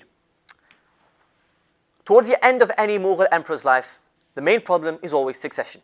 Who's going to rule next? Now, Jahangir had his son called Khurram. And Khurram, in about 1615, now remember, all of these princes of the Mughals, they weren't just kept in the palace because how would that cultivate these princely traits and kingly traits in them? So to give them practical experience, to send them out on work experience, give them their own governorship role, send them out there. So they'd have their own mini states. And this was the secret to blowing fresh life into the Mughal state. Why? Into any Turco-Mongol state, Ottomans, Safavids and the Mughals. Why? If you have the princes, 4 of them let's say, all of them sent to different governorates, all of them given their own governors, all of them given their own armies, all of them given their own resources. And now, here's the tools, you go and forge your own political superpower, a sub-state. So these they were given temporary governorship, and they were given semi-autonomy to an extent, so that they could build up their backing, they could build up their network, they could build up their alliances. So eventually, when the reigning emperor did die, the strongest one, the one who'd worked his socks off, building up his whole enterprise in his governorate, would now be the most fit and the most powerful and the strongest to take the throne. Somebody who was playing around, didn't bother to build up his cavalry and his army and his finances and his fiscal department, how would he stand a chance in the succession race? Would he? If he was messing around? No. So you had to work your socks off when you were there. That's what gave rise to these really strong princes who then in turn became strong rulers. Jahangir was inebriated. He was an aesthete to an extent, but he was still a stable ruler. He still managed to keep the state afloat, and actually not just keep it afloat, pave the way for the next few Mughals, Shah Jahan and Aurangzeb, to take it to dizzying heights. Let's give it a few minutes, finish off on Jahangir. Now, Khurram was actually given a governorship role. He was given an army, and he was sent to deal with some enemies in the Deccan, in the south. And he then came out victorious. He came out victorious, and he was hailed as a hero. He was celebrated. He made his way back in 1617, and Nur Jahan now, who was her favorite for succession? Who did she take as her own son? Khurram now. So Khurram, she prepared this lavish ceremony and a party, bacchanalian revelry, everything was going on, and there was all sorts of celebrations and festivities because my son, she took him as my son has come back victorious. And everybody loved Khurram. He now became the new popular cultural icon. He became like a superstar, celebrity there. And this was unprecedented. This was unprecedented. Jahangir was so impressed with his son, Khurram, he actually gave him the title Jahangir. He said, you know what, I'm going to give you Jahangir. That's your title. So that's where he got it from. Jahangir means conqueror of the universe, conqueror of the world. Sorry, he gave him, my bad. He gave him the title Shah Jahan, which means the emperor, the sovereign of the universe, Shah Jahan. And on top of that, remember last week we talked about the Mansabdar system. So if you were a high-ranking official, you wouldn't be called commander, general, colonel, prime minister, minister, MP. You'd be given a number. You'd be assigned a number. And that number would indicate how many troops you were owed by the state, how many troops you'd have. And the more troops you had under your command, that would indicate how much power you have. And the more troops you have, now remember, the Mansabdar system was very simple. You'd be given a piece of land, a jagir, a land tenancy, land grant. That means that all the revenue that comes from there, you have to use that to feed your troops. You can take a bit of it yourself, pay for your troops, send some back to the central government in the capital as well. So the more troops you had, that means the more power you had and the more authority you possessed from the central government. The highest number of any mansab was 10,000. Nobody had ever been given more than 10,000. Shah Jahan came along, Khurram, he was given the title Shah Jahan, celebrated. He was given 30,000 as his mansab, unprecedented. 30,000, and he was sent back off to carry out his warfare. Now he was powerful. Now, Nur Jahan wanted to pull all the strings. She saw Khurram as a threat. Why? Because his ego was getting the better of him. He's got this new grand title, Shah Jahan, sovereign title. He's now been given 30,000 as a mansab. He's a hero. He's a pop cultural icon here. So she saw him as a threat. She tried to take him out of the equation because he might overpass me, Nur Jahan. So she tried to take him out of the equation and it didn't work. It backfired. Then Khurram was alerted to Nur Jahan's deceiving intrigues in the court. And then Khurram turned on Nur Jahan. And then he marched on Nur Jahan. And this is when Nur Jahan had to then recall a former general from exile called Muhammad Khan. We mentioned him last week. It was actually wrong. I mentioned him in Jahangir's reign as Akbar. In Akbar's reign, he was actually in Jahangir's reign. 60,000, he was reinstated as a Mansabdar, and he was given the orders, you go and fight Khurram. He fought Khurram and sent Khurram back, so actually defeated Khurram. Khurram was now on the back foot, and he wanted to now strike a deal with Nur Jahan. And the deal was quite severe for Khurram. He was to cede some of his territory to Nur Jahan and step down from his position of authority to an extent. And also, Khurram had to send 2 of his sons as, you could say, ransom, as like a security, as collateral to Nur Jahan. So Nur Jahan would look after them, but in actual fact, they'd be captives, because why would now it be risky for Khurram to try to stage another revolt if Nur Jahan has both of his sons? He sent 2 of his sons. The eldest, he had 4 sons, Shah Jahan, by the way. His eldest son, called Daro Shuku. He is like another Akbar, we'll get to him. Daro Shuku or Daro Shiku, as people call him. And the second son, wild guess anyone? Aurangzeb. 8-year-old Aurangzeb. They were now political prisoners in Nur Jahan's court. Long story cut short, Nur Jahan actually calmed down, and she was brought under control by her father and her brother. And Khurram, Jahangir actually died in 1627 on his way back from Kabul.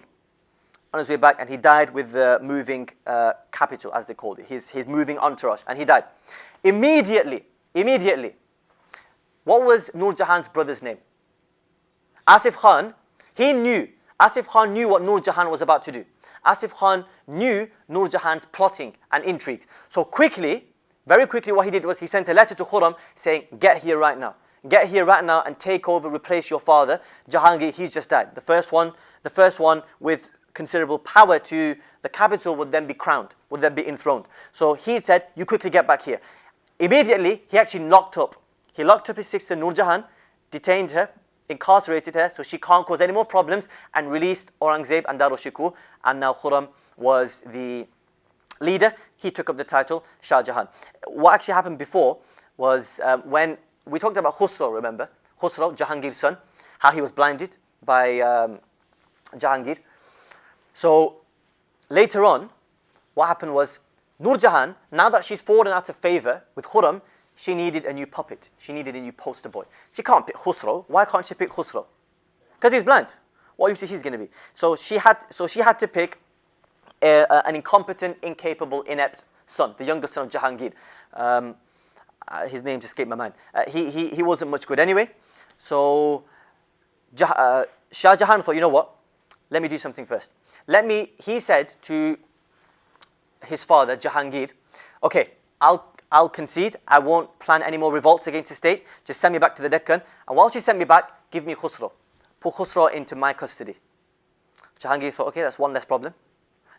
Shah Jahan said this to Jahangir when they were both alive, before the whole, when the succession war was unraveling. Shah Jahan and Khusro are brothers. And he said, don't worry, I'll take care of him. What do you think? Why do you think he wanted to bring Khusro into his custody? To finish him off, to kill him off. So that's one that's one less untied end. Yeah, so you can start tying up loose ends. And he then sent a letter to his father Jahangir saying, oh, unfortunately, Khusro died from tuberculosis. But Jahangir knew that he'd taken him out of the equation. So there's only one person he needed to fight, which is now his other brother, who'd now been taken on by Nur Jahan. And he was weak and he was ineffective anyway, so he wasn't much of a formidable opponent. And now Jahangir is dead, Shah Jahan ascends the throne, and now you have the reign of Shah Jahan. And if we can just go next, I think you might have pictures of something. Can I just check, what was Asif Khan's motivation to lock Nur Jahan up? Because he knew that Nur Jahan was going to cause more problems. Asif Khan knew that Khurram, Shah Jahan, was the most capable suitor, was the most capable claimant to the throne. So he was like a well-wisher. He was a well-wisher, you could call it that, yeah. Because he knew that Nur Jahan didn't like Khurram, so she tried to stop and prevent Khurram from ascending the throne. But that would just cause turmoil for the state, because the most capable wouldn't be the emperor. And that's the picture of the Battle of Swali. It was obviously a naval battle there, between the British and the Portuguese. You can go to the next one, please. And now we come to Shah Jahan. We'll take a 5-minute break, inshallah, and then we'll reconvene at 57, inshallah.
on Channel 4 Okay.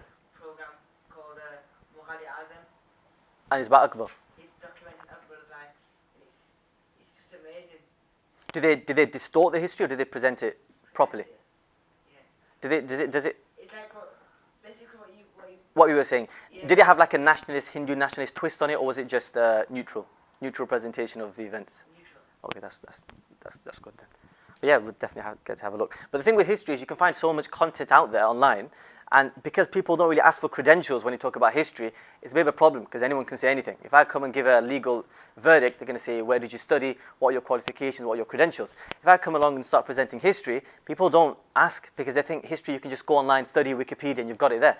But we need to have qualified historians, and we don't have specialist courses for history. Unfortunately, our Darulooms don't offer those as well. In Darulum, it's seen as a peripheral topic, history. Just read a few books on your own and just get on with it.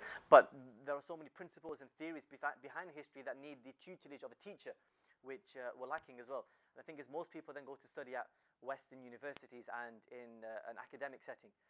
That's where they teach. It's called Muslim tradition and Islamic history as well. So, I mean, they do a pretty decent job at portraying events neutrally, but we've got a book list at the end, a book recommendation list, so I'll show that. And you'll be surprised at how little you'll see a Muslim name there. This is for Mughal history, because history has been dominated now by the West and academia. It's not spoken about enough. It's not enough. It needs to become a dinner table discussion. It needs to become a dinner table topic where people just talk about history facts. And the thing is, it is accessible because you don't need to be you don't need to be.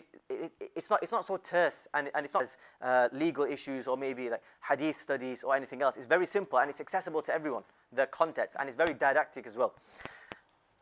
Anyway, we don't want to run into more tangents here. Right, Bismillah ar-Rahman ar-Rahim. Continuing on.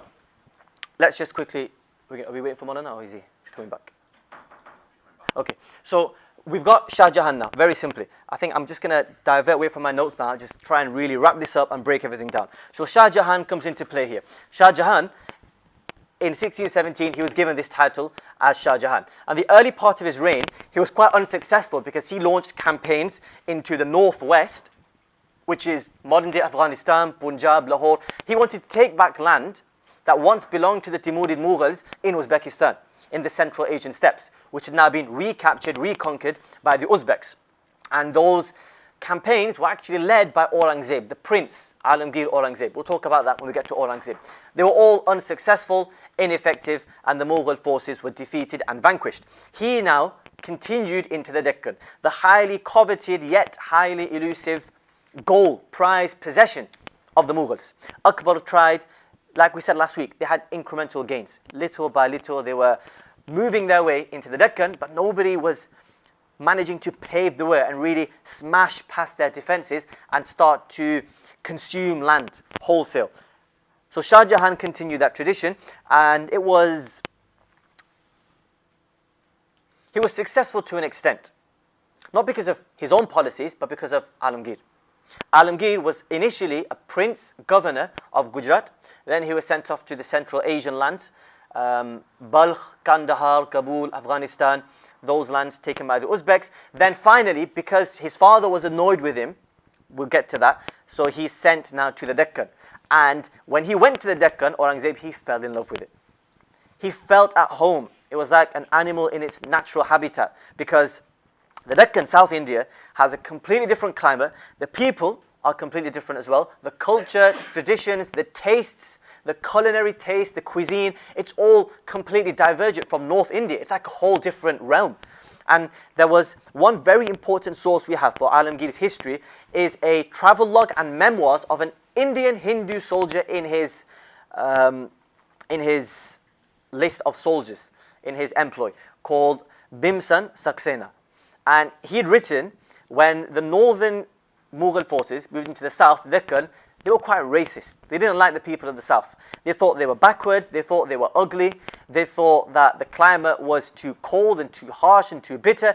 Everybody hated being in the Deccan, except for Alamgir. He felt at home.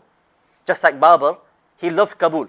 So much. When he came to India, Babur, the first one, he actually said, he writes in his Baburnama, he was quite racist at the start. In his Baburnama, he said, these people of India, they're not as beautiful as us Timurid Turco-Mongols.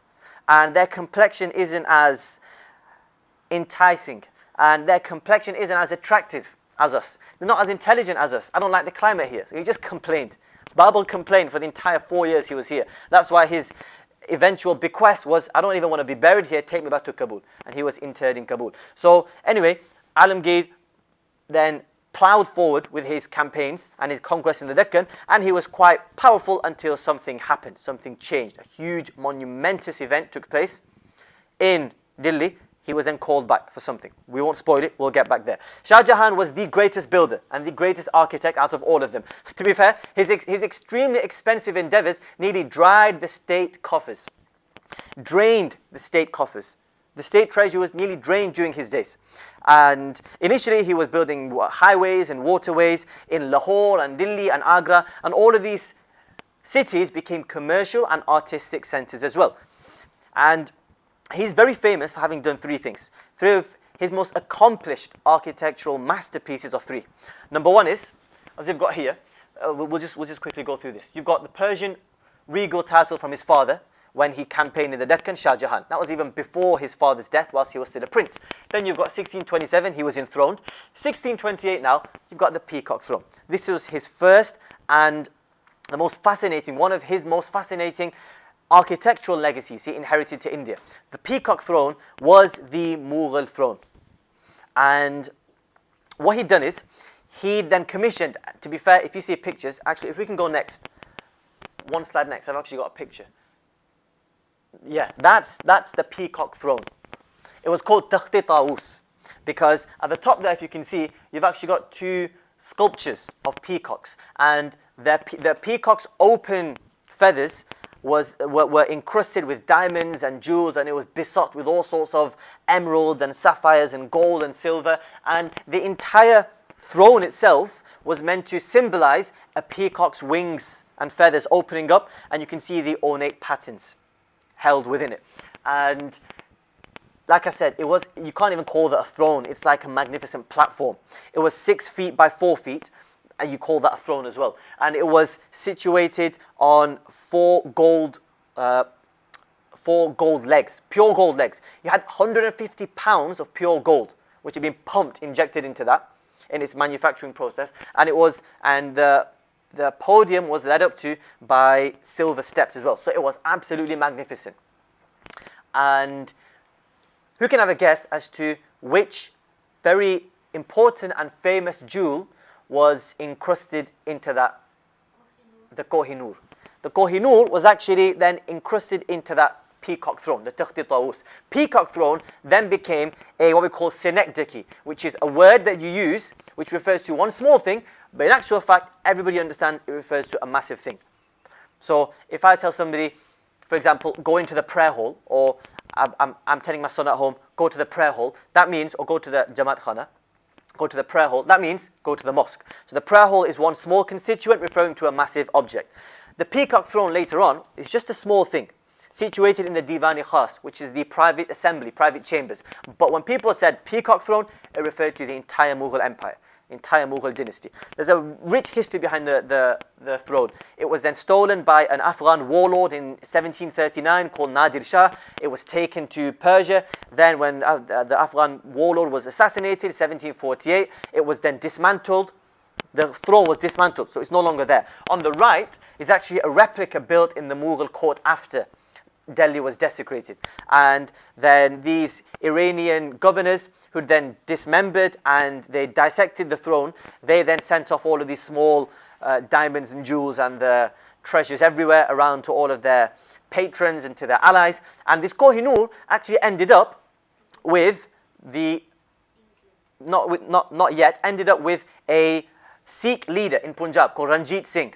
And he held it until around 1840s, and that's when his governorate, his principality was completely decimated by the British, and that's when the British took it, the Kohinoor, and then they embedded it into the crown jewels. It was actually 174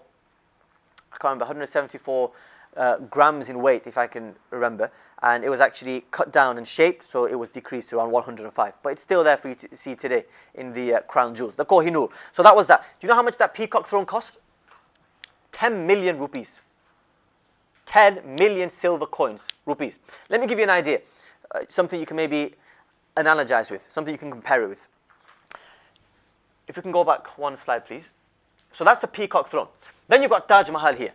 Taj Mahal. So very simply, Taj Mahal was Arjuman Banu, the son of Asif Khan and the niece of Noor Jahan. And Shah Jahan and Mumtaz Mahal, they loved each other to bits. And they were inseparable. He only married her. He never married anybody else afterwards. And he had 14 children with Mumtaz Mahal. And she actually died during childbirth. And he immortalized her. He loved her so much that he actually immortalized her memory and legacy with the Taj Mahal. When she died in around 1631, then all state affairs had come to a halt.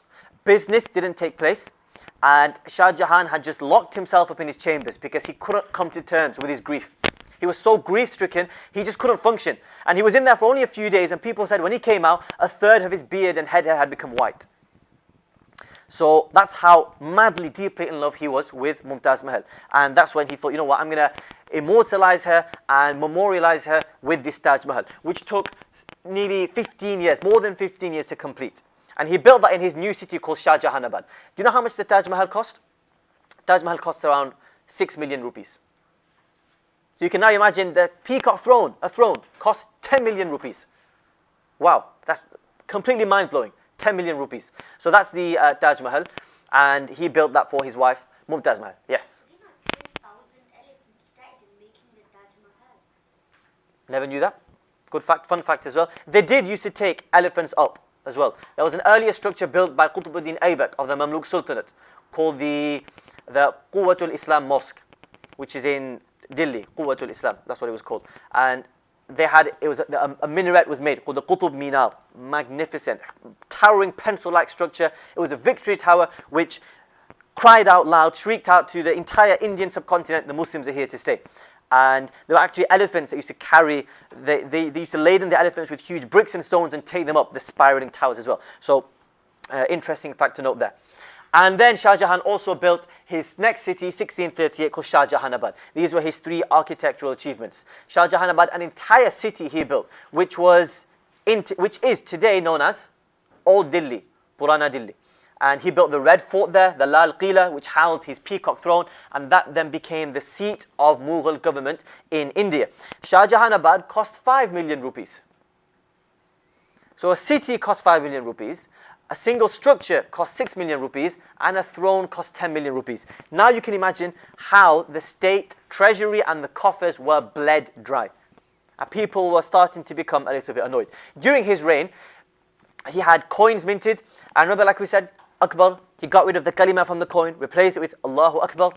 The seemingly innocent but fully loaded, heresy-loaded terms. Allahu Akbar meaning Akbar is God, and then Jalla Jalalu, may Akbar's grandeur be magnified. So Shah Jahan then removed that. He got rid of those innovative phrases and he replaced it with the kalima. Then he paid homage to the 4 rightly guided caliphs. He had at the top of a coin, I forgot to include a picture, but at the top it was in the Persian language. He had Bisidqi Abu Bakr, by the truthfulness and by the belief of Abu Bakr radiallahu anh, bi'adli Umar, by the justice of Umar radiallahu anh, bi'azrami Uthman, by the modesty and humility of Uthman radiallahu anh, and bi'ilmi Ali, by the wisdom and knowledge and intellect of Ali radiallahu anh. And that we can say is pretty much Shah Jahan's reign summed up in a nutshell. It was quite long, but like we said, we're going to cut the long story short here. And now we know that Taj Mahal is a worldwide universal symbol of love, of eternal, everlasting love. It's actually one of the 7 wonders of the world now. It's a UNESCO World Heritage Site as well, protected by UNESCO. So he built some amazing things, and this was the peak of Mughal architecture. This was the peak of Mughal fine, refined taste as well. And in actual fact, this is amazing as well. There was a very famous Ottoman architect called Mimar Sinan. Mimar literally means architect in Arabic. And he was the main, in Turkish, he was the main lead architect for Suleiman the Magnificent, Suleiman al-Qanuni. Most of the grand projects we have in Turkey today are the children of Mimar Sinan. There is nobody in Muslim history who's built more mosques than him, Mimar Sinan. So two of his students were actually enlisted and commissioned by Shah Jahan to help with the development of this constructional masterpiece, which is the Taj Mahal. So you can see how we've got this cross-pollination of ideas from Ottoman Turkey all the way till India as well. We're going to cut the long story short, 1657. What happened in 1657? There was a tradition introduced by Akbar, which was previously a Hindu tradition, which was a Hindu tradition of the Rajputs. Remember, he married Rajput princesses, so they then diffused into into the royal court procedure. A ceremony, daily ceremony called Jaroka. And Jaroka was when the king, the emperor, with his consort and his family, would then display himself to the public, and the public would behold him, and they'd get to say good morning to the emperor, then he'd go back in. So Akbar used to see it like the sun coming out every morning, blessing the inhabitants of the land, and then going about with his daily business. So everything was stopped for Akbar to come out. People would behold him. Remember, Akbar saw himself as this divinely ordained king, as part of the Timurid Mongol culture and tradition of what they called sacred sovereignty, where the ruler has some divinely inspired power by God, which is obviously false, which just fueled their ego and their superiority and God complex as well. So those are the origins behind the Jaroka. So Jaroka literally means a platform, a veranda, a balcony, and they'd show themselves, present themselves to the public. Jahangir used to do that every single day. Sorry, Shah Jahan did that every single day religiously. That was his downfall. One day, he didn't. 2 days, 3 days, 1 week, he didn't show because he was ill. One day, he didn't show because he was ill. That proved to be his downfall. Because if somebody doesn't show on the Jaroka, what does that mean? He's dead. If you're dead, what does that mean to your sons? It's not, oh, our father's dead, let's attend his funeral, let's pray for him, let's organize some ta'ziyah program for him. What does that mean? Pack your bags, get to Delhi as soon as possible. Get to the throne, because it's a free-for-all now. That's what happened. Shah Jahan was still alive, he was just severely ill, severely incapacitated. He had 4 sons. Darul Shukr was the oldest one. Aurangzeb was the second. Then you had Shah Shuja', and the youngest was Murad. Darul Shukr was kept close by Shah Jahan in the court, because obviously Shah Jahan had a favorite, that was Darul Shukr. He loved Darul Shukr at the expense of the others, even though Darul Shukr, just to point out, was the most incompetent, the most effective, the most inept out of all of them. He had been pampered his entire life in the court, and he'd been egged on by his father, because his father showered all the love and praise and support on him. Aurangzeb was a prince in the Deccan, ruling there. Murad was a prince in Gujarat, ruling there. And his brother Shah Shuja was a princely brother ruling in Bengal. And now you have the War of Succession. This is what we call the War of Succession, which ensued after this event in 1657. And he was deposed in 1658. I want to leave the War of Succession to Aurangzeb's time. And then he died 1666. So he was deposed, but he was still alive for 8 years. So now this is where we now move over, transfer. There's a seamless transition now into Aurangzeb's story. So if you can just move across, please. You've got the Peacock Throne there. That's the Lal Qila, the red fort, red sandstone fort in the Purana Delhi, Old Delhi. Amazing. That was where the Takhti-Taus was kept. Next one, please. And famous Taj Mahal, who's not seen that. And we can move now into Aurangzeb. Right, so now, let's forget the first one. We've got 4 vignettes in the priestly era. Vignette just means an episode, a powerful, important episode. The War of Succession. So now all 4 brothers are thinking, we want the throne. Now, Aurangzeb, he had a poisonous relationship with Darul Shukr. Darul Shukr didn't like Aurangzeb, neither did Aurangzeb like Darul Shukr. And Darul Shukr would then poison his father as well, Shah Jahan, into hating, into passive-aggressively undermining Aurangzeb, which happened throughout his princely reign, which really got on Aurangzeb's nerves. His father would always interject and interfere and meddle with his princely dealings. And remember, the reason why these princes were sent out, so they could learn for themselves. You make a mistake, pick yourself back up and carry on. That's what made these princes battle-hardened emperors. That's what gave them kingly material. That could be said for Shah Shuja and Murad, that was definitely true for Aurangzeb, completely not for Darul Shikoh. Why? Because he was brought up in the palace. He'd never led an army in his life. And he was more involved in philosophy and in religious pluralism, comparative religion, just like his great-grandfather Akbar. Just like his great-grandfather Akbar. Right. He had actually written a book. I don't want to get too into this, but just want to cut it down. He was very much like Akbar. People were scared, if Darul Shikoh becomes the emperor, we're going to have another Akbar. He's going to distort the religion again. Just to give you an idea, he'd written a book called Majma'ul Bahrain in Persian, which means the conjunction of the two seas. Conjunction of the two seas, conjunction means the merging. He referred to Islam and Hinduism, meaning let's bring them together. Who's that reminiscent of? Akbar. Yeah? Completely heretical and an innovator and a deviant. So people, even some of the Rajput Hindus didn't want Darul Shikoh because he was incompetent to an extent. And Aurangzeb, on the other hand, an austere and very self-disciplined Muslim. A strong-willed Orthodox Muslim as well. So you could see how him and Darul Shikoh didn't see eye to eye.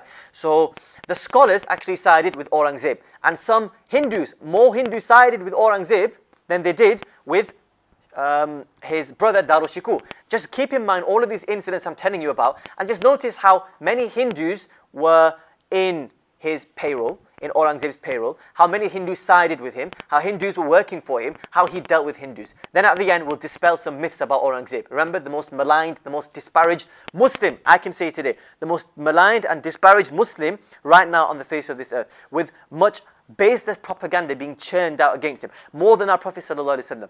Because for our Prophet, people know now, people are educated about him, so you can't pull the wool over the masses' eyes and lie against the Prophet. People are now and resorting to academic dishonesty to undermine the Prophet. For Aurangzeb, nobody knows about him. So I can say whatever I want on Twitter, on Facebook, online, on social media platforms, make up any lies about him, and people will believe it straight away. They'll gobble it up because it fuels this hate rhetoric which Hindus are craving. Just give us, Hindu nationalists, give us anything we can use, give us ammunition we can use against the Muslims. Aurangzeb is their stockpile. Aurangzeb is an arsenal, an armory for them. That's all they need to then vilify and demonize Muslims. Look at what Aurangzeb did. And then that's it. That now justifies what we can do today to the Muslims. They've actually got in India right now, some extreme elements have got a campaign, a horrible campaign against Muslims called Ghar Wapsi, which means homecoming. Hindus don't actively proselytize. They don't actively call people and invite them to their religion. So they're saying, all of these Muslims were Hindus, so we're going to bring them back to Hinduism. Mass campaign. It's done by force, bribery, blackmailing, all sorts are done under this name, under the banner of Ghar Wapsi. To be fair, it hasn't bore many fruits in the Muslim community, but it has worked in the Christian community. I'll tell you why. The Christians, when they accept Christianity as Hindus, they still convert with their caste baggage. They don't shed the caste system. So they're still peasants. They're still lower class people. They're still the proletariats, meaning the lower class. In Islam, when they accept, all of that's abolished. They are welcomed into the egalitarian fold of Islam. Everyone's equal. So that just proves the justice of Islam as well. Anyway, so nobody liked Darul Shikoh. People were rooting for Aurangzeb. Aurangzeb said, you know what? Let's go to Darul Shikoh. He made an alliance with Murad, his other brother, and said, let's team up, we'll fight Darul Shikoh. They teamed up, they beat Darul Shikoh in the Battle of Samugar. The Battle of Samugar in the year 1657. And Darul Shikoh was on the run now. He was a fugitive. Now the problem is, Shah Shuja was marching as well from Bengal to the central lands. So Aurangzeb sent an army and defeated his other brother Shah Shuja. So there's no now competition. The throne is free. The only problem you have now is, you've still got his other brother, Murad. Now this is where politics, the concept of realpolitik takes over, which is, you have to understand the nature of politics. You have to roll up your sleeves and get dirty. It's dirty business. In politics, there's no clean way to approach it. It's all about diplomacy and about compromise. So he had to compromise here. He called Murad under the guise of, let's celebrate because we just beat Darul Shikoh, called him over, had him arrested, imprisoned. His youngest brother was later executed. It just goes to show the reality of power and of politics. Darul Shikoh was on the run. In the Battle of Samugar, funnily enough, even his own men didn't like him. Darul Shikoor's own men didn't like him. He called one of his officials, he said, "You look like a musician," which is sort of an insult, meaning you don't look like an official, you just look like a brigand, and you just look like a low-life scum from the street, which really hurt his officer. So they all actually turned against him. They were all rooting for Aurangzeb, many of his own inner circle. And in the battle, there was one emperor, there was one of his officials, Darul Shikoor's officials, who Darul Shikoor was quite rude and quite insolent to. So what happened then was, he told Darul Shikoor, "Oh, you know what? If you can dismount from your horse at the Battle of Samuga against Aurangzeb and his brother Murad, if you can dismount from your horse, you'd have a better fighting position against the enemy. So you can then take the fight straight to the enemy." So Darul Shikoor unwittingly complied. What happened there was, and this official knew about it, as soon as you can't see the emperor, remember, the emperor is like the flag bearer. If you see the flag amidst a sea of chaos, what does that mean? Our army, the ranks are still strong and rigid, and we're still disciplined. Carry on fighting. It was a morale boost, confidence boost. As soon as the emperor dismounts from his horse, if you can't see the emperor, what do you think? He's dead. So what's the need to fight? Let's just retreat. That then caused complete disarray and confusion in Darul Shikoor's troopers, and they all ended up scattering and dispersing. Yeah, and that happened because he was rude and tactless to his own people. So nobody liked Darul Shikoor. But the Hindus, they love him. Hindu nationalists. They say if only Darul Shikoor came in charge. Why? Because he was like Akbar. They want somebody like Akbar to undermine Islam. People from before had already charged Darul Shikoor with heresy. People had already said he was already a non-Muslim. He was already an apostate from beforehand. Hindus say if only Darul Shikoor would have become the emperor, if only he was enthroned as opposed to Aurangzeb. Imagine where the Hindus and Muslims would be today. It's all speculation. Even if you want to hypothesize as much as you want, you can never really know the realities. We know the reality, which is Aurangzeb, so let's deal with him first, instead of fantasizing about Darul Shikoor. Darul Shikoor was on the run now, and he'd left. He went back to Shah Jahan. Now Shah Jahan had recovered. Shah Jahan was all well and good, but the cogs of this succession machine had already been put into motion. He couldn't stop it. Once the bus is moving, you can't stop it. And a huge juggernaut bus was on its way with Murad, Shah Shuja and Aurangzeb, Darul Shikoor, their whole war. He couldn't stop that. So he tried to calm things down. It didn't work, obviously. So Darul Shikoor was on the run. Aurangzeb made his way to Agra, where Shah Jahan was holed up. And he said, now he came there. His father was still alive. Problem now is, how can you become the emperor when the emperor is still there? You can't dethrone somebody, that's illegitimate. Unless you've killed him, you become a usurper, a mutaghallib, according to Islamic law. So that means that you can now become the emperor. You get sin for usurping the throne and killing people, but you're now the recognized emperor, legally recognized.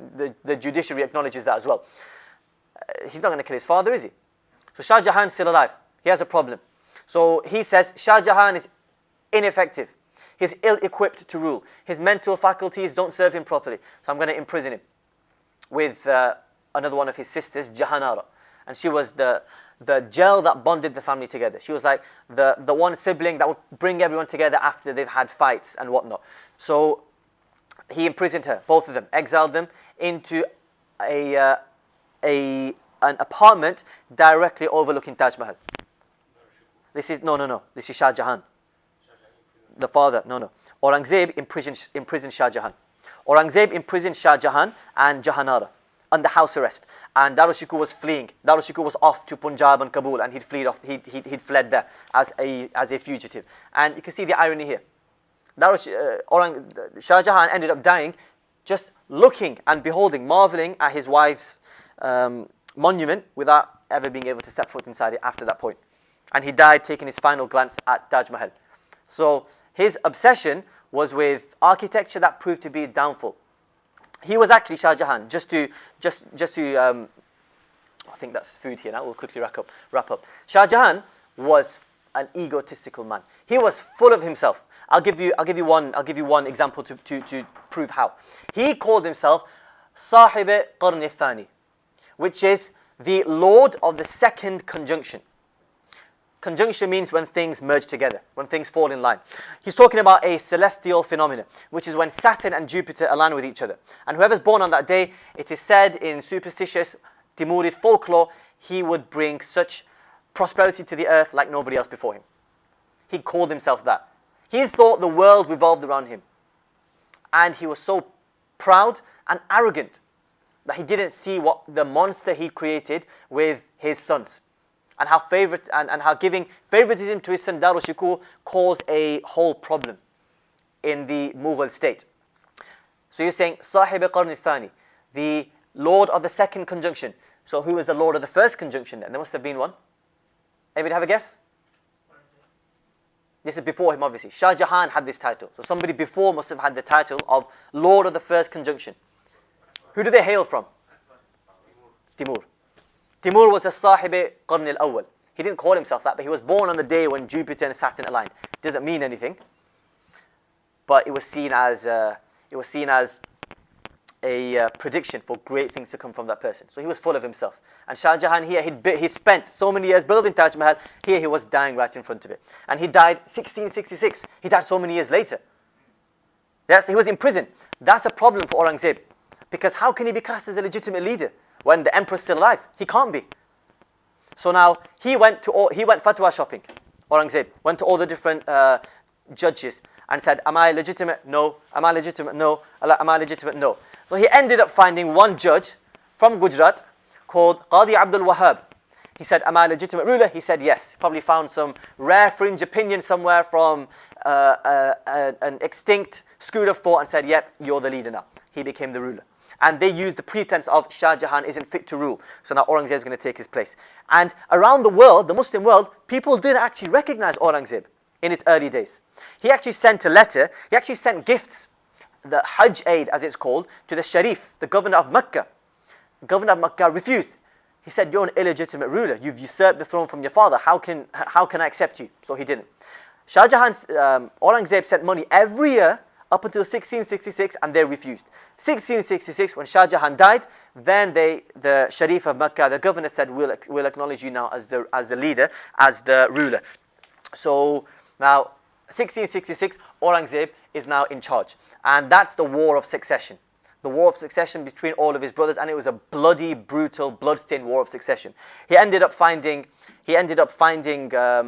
his brother Darushikoor, imprisoning him, parading him in the street on the back of an elephant, him and Murad, and people were crying because he was the prodigal son.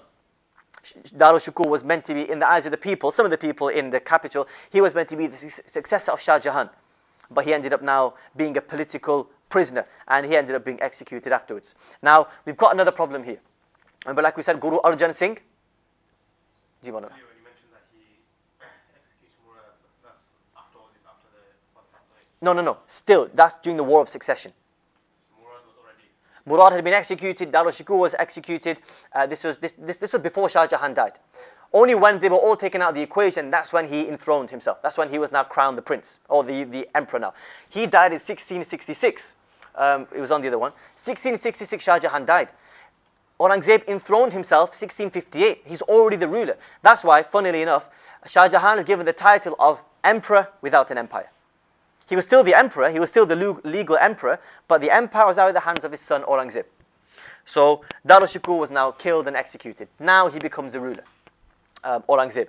And now the thing is, remember we talked about Guru Arjan Singh? The 9th Guru, Teg Bahadur, he did the exact same thing as Guru Arjan Singh. He gave political asylum and refuge to Darushikoor. And because of that, Aurangzeb had him executed, convert to execute, and he was executed. This fueled tensions between the Sikhs and the Mughals. They were further militarized.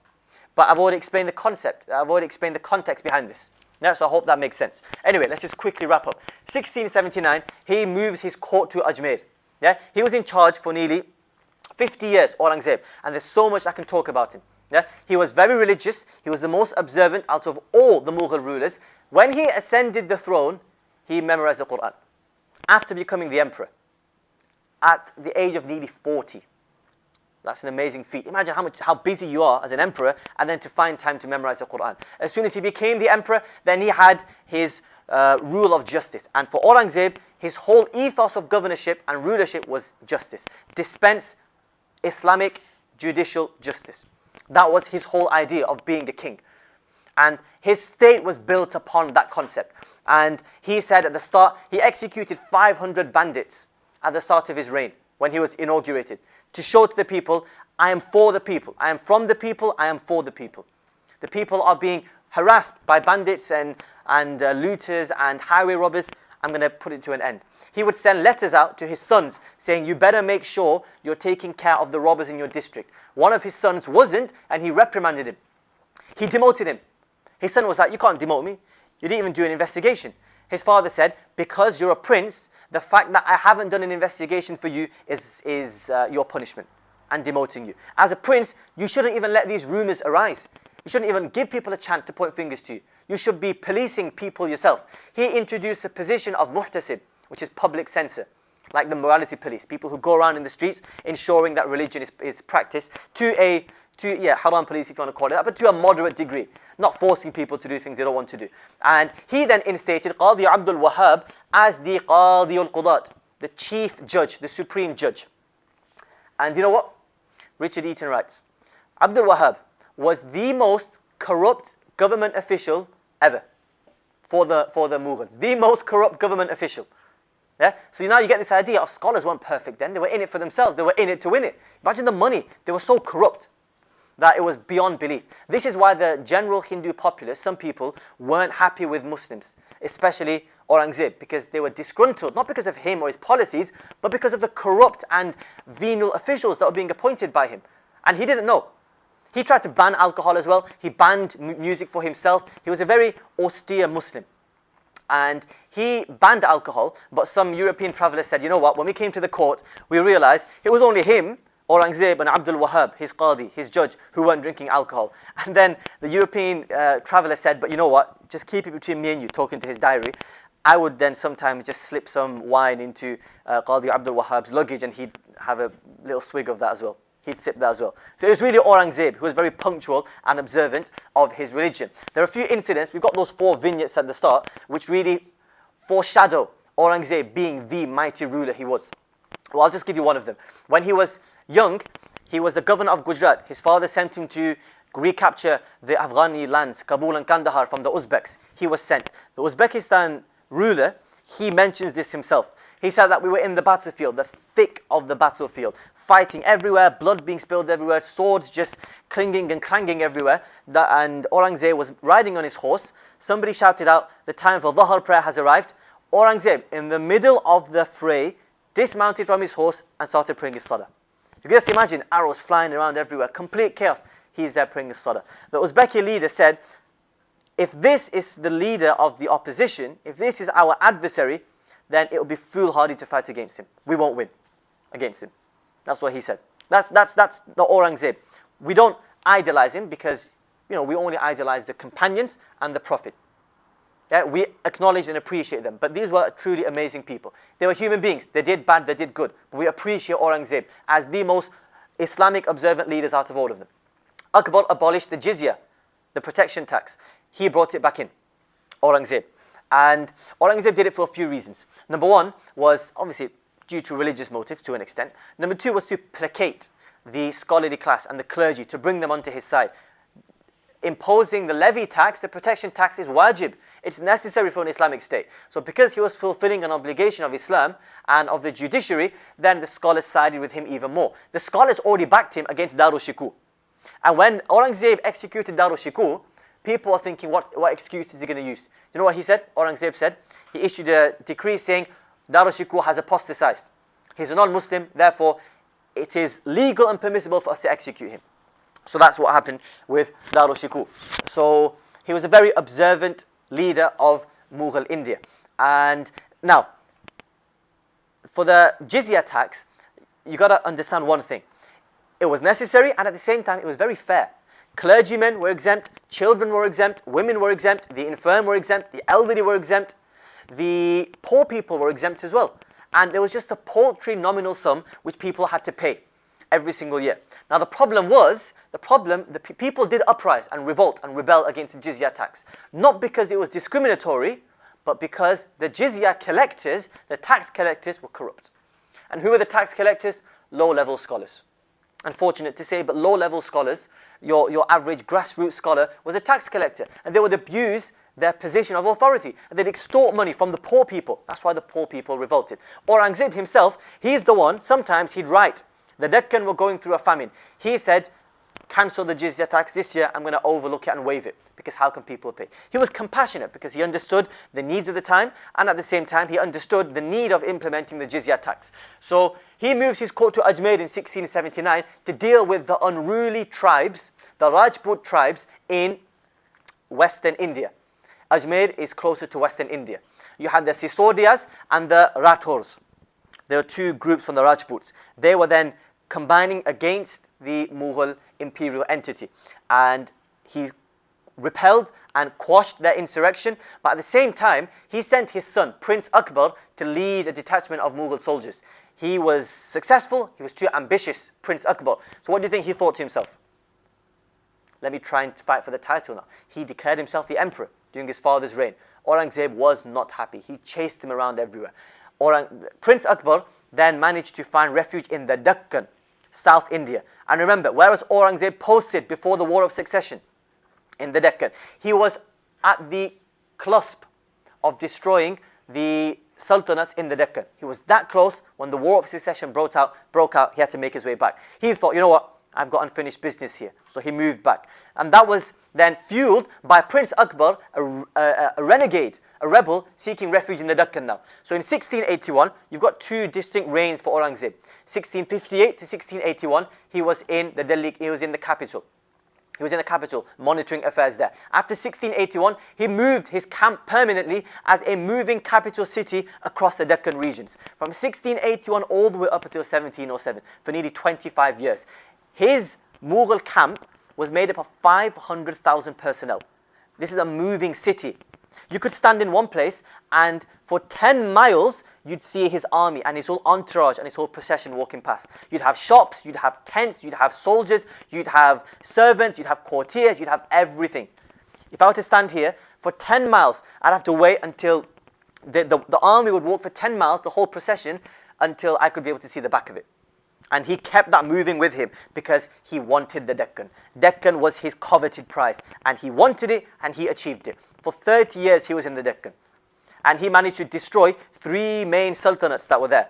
The Golconda Sultanate, he brought them under Mughal rule.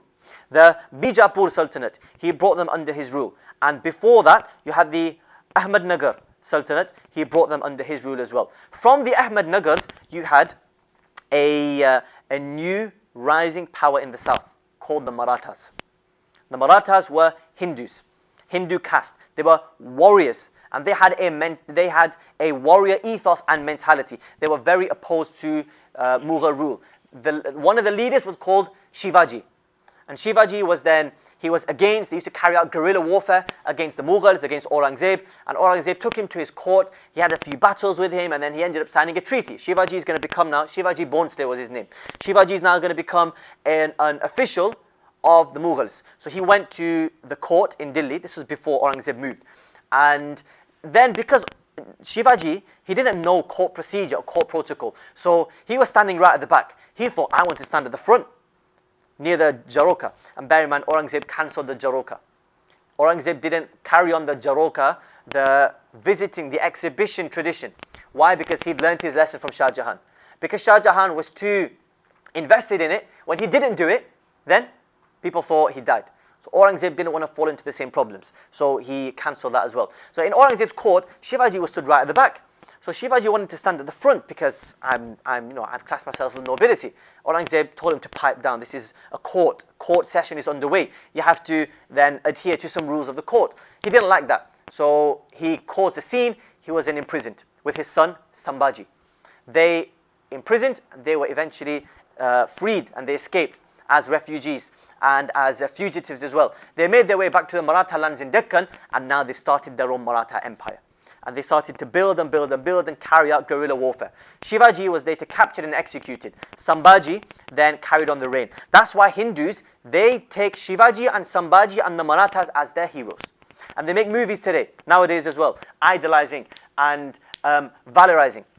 Inshallah, we'll finish in 5 minutes. So Shivaji and Sambhaji, they were valorized and lionized by the Hindus today as people who resisted Aurangzeb's oppression. They were the ones who were the actual rebels, not Aurangzeb. Aurangzeb represented state authority. Shivaji and Sambhaji, with the Marathas, they were the rebels. They were the ones terrorizing and harassing the main imperial force in the land. So if anything, they were the ones who were in the wrong here. And later on, when they formed the Maratha Empire, it was quite ruthless and brutal as well. And some people say there's a famous historian, Adnan Rashid, from the UK. He said they evoke the images and memories of the Mongols sometimes. The way later on they plowed through cities and raped women, and they completely killed off the slaughtered locals as well. So they were quite ruthless because they were unruly warrior people as well. So 1681, he carried on his campaigns. If we move to the next slide, please. And we've got one. Okay, so let's just pause. That's his Badshahi Mosque in Lahore. And he funded that, Aurangzeb, which is in Lahore. Amazing structure. And that was his idea of bringing the Islamic notion of the state back into play. Because we talked about all the architectural masterpiece of the Mughal emperors. Did you hear about a masjid being built? Not really. Which just shows how inclined towards Islam they were. Aurangzeb wanted to stamp down, make it clear that we are an Islamic state and we promote Islam. That's why he built the Badshahi Mosque in Lahore. Carry on, please. Okay, that's 4 issues. If you go to the next one, we might not get time. That's how much land he managed to take. If you can see right at the southern tip, that's all the Deccan. He took all of that. Now, if I can just point out here, you've got Bijapur here. This is the Bijapur Sultanate. You've got Ahmednagar here and Golconda. Up until here, that was all Shah Jahan's reign. If you can see the lightly shaded grey areas all the way here, that was the extent of Mughal reign at the time of Jahangir.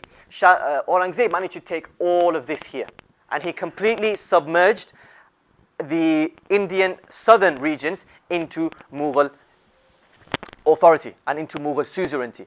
So you can see how he managed to achieve something which was unachievable in past Mughal experience. That's why another one, Jadunat Sarkar, who is a vehement critic, Hindu critic of Aurangzeb, said, you know what, he conceded, he has the largest Indian empire in history. Nobody has ever managed to bring all of India and, look, Afghanistan and the Central Asian lands under one main central government, except for Aurangzeb, to this extent. To this extent. And now we come to the close of Aurangzeb's reign in 1707, where he dies in Aurangabad, which is in the south. So he lived there.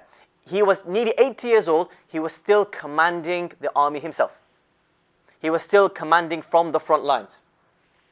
That was Aurangzeb. And even when he couldn't, he'd have his royal palanquin, which is like his moving throne, if you want to call it that, but very simple, very crude. He'd be taken to the battlefield. He'd oversee developments of his army personally. And like we mentioned before with Bhimsen Saxena, who was a Hindu writer, Hindu soldier in his army, nobody wanted to be there in the Deccan. This is now where we come to a close with the greater Mughals, where we can now evaluate Aurangzeb's reign. For Aurangzeb, he managed to bring the Mughal empire to its peak, to its zenith. And he brought it so high that as soon as he died, it came crashing back down. Because, unfortunately, some people say because he was so power hungry, because he wanted the Deccan so badly, he caused the state to swell. He overextended because the Mughal state couldn't handle all of these new territory and all of these new officials coming into the state. For officials to come into the state, to be a mansabdar, what do you need? A jagir. You need a place of land to give them. There wasn't any land. That's why, to his defense, Aurangzeb wanted to continue battering it out, to continue expand, so he has new territory to give to new mansabdars, to give to new officials. At the same time, Aurangzeb did not want to repeat of the war of succession. Shah Jahan became complacent. That's why people took advantage of him. He wanted to remain a stern, authoritative figure. That's why he still commanded his army to show to his sons, don't mess with me. And that was right. He didn't give his sons any power, none whatsoever, unlike Shah Jahan who did, unlike Jahangir who did. So his sons were subdued, and his sons were then kept under control. They didn't carry out anything. One of his sons, Akbar, he then fled to Burma, to the eastern lands. He was never seen again. 2 of his sons were imprisoned. One of them was completely incapable of leading because he'd never been given a task before. Yeah, because Aurangzeb was paranoid that they might do the same to me like I did to my father. and then he died a very simple death. On his deathbed, he was always lamenting his situation. He would always say, you know what, I regret having taken my father off the throne. I regret having done all the ills during my life. He was very contemplative and philosophical. He was very remorseful. And he asked Allah to forgive him. He was always scared, how am I going to present myself to Allah? So he was a very religious, conscious man. And when we come to the claim, just finish off, of Hindu discrimination, completely baseless. Under Akbar's reign, 13% of Mughal court officials were Hindu. Under Aurangzeb's reign, 33%. So you tell me now, if somebody is racist against Hindus, or wants to discriminate or a bigot against Hindus, why would he let them into his inner circle? Why would he give them high official positions? You tell me. That one piece of information then demolishes the entire criticism against him. Unfounded criticism. And now if you think to yourself, oh, that's just like somebody saying, I'm not racist, I've got black friends, or I've got Indian friends. It's not the same here. He didn't just have a few Hindu pets with him on the side. He gave leading general positions and paymaster positions to Hindus. And during his early reign, there was one paymaster he inherited from his father's cabinet called Raja Raganuta for 5 years. Aurangzeb fell in love with him because he was such a competent individual. He was such a master at his job at auditing the Mughal state. Later on, he died after 5 years. Aurangzeb, on his deathbed, he would write in his memoirs, if only Raganuta was still here with me today. This is a Hindu. He was the only one who stuck by my side and managed to carry out his duties like a true statesman.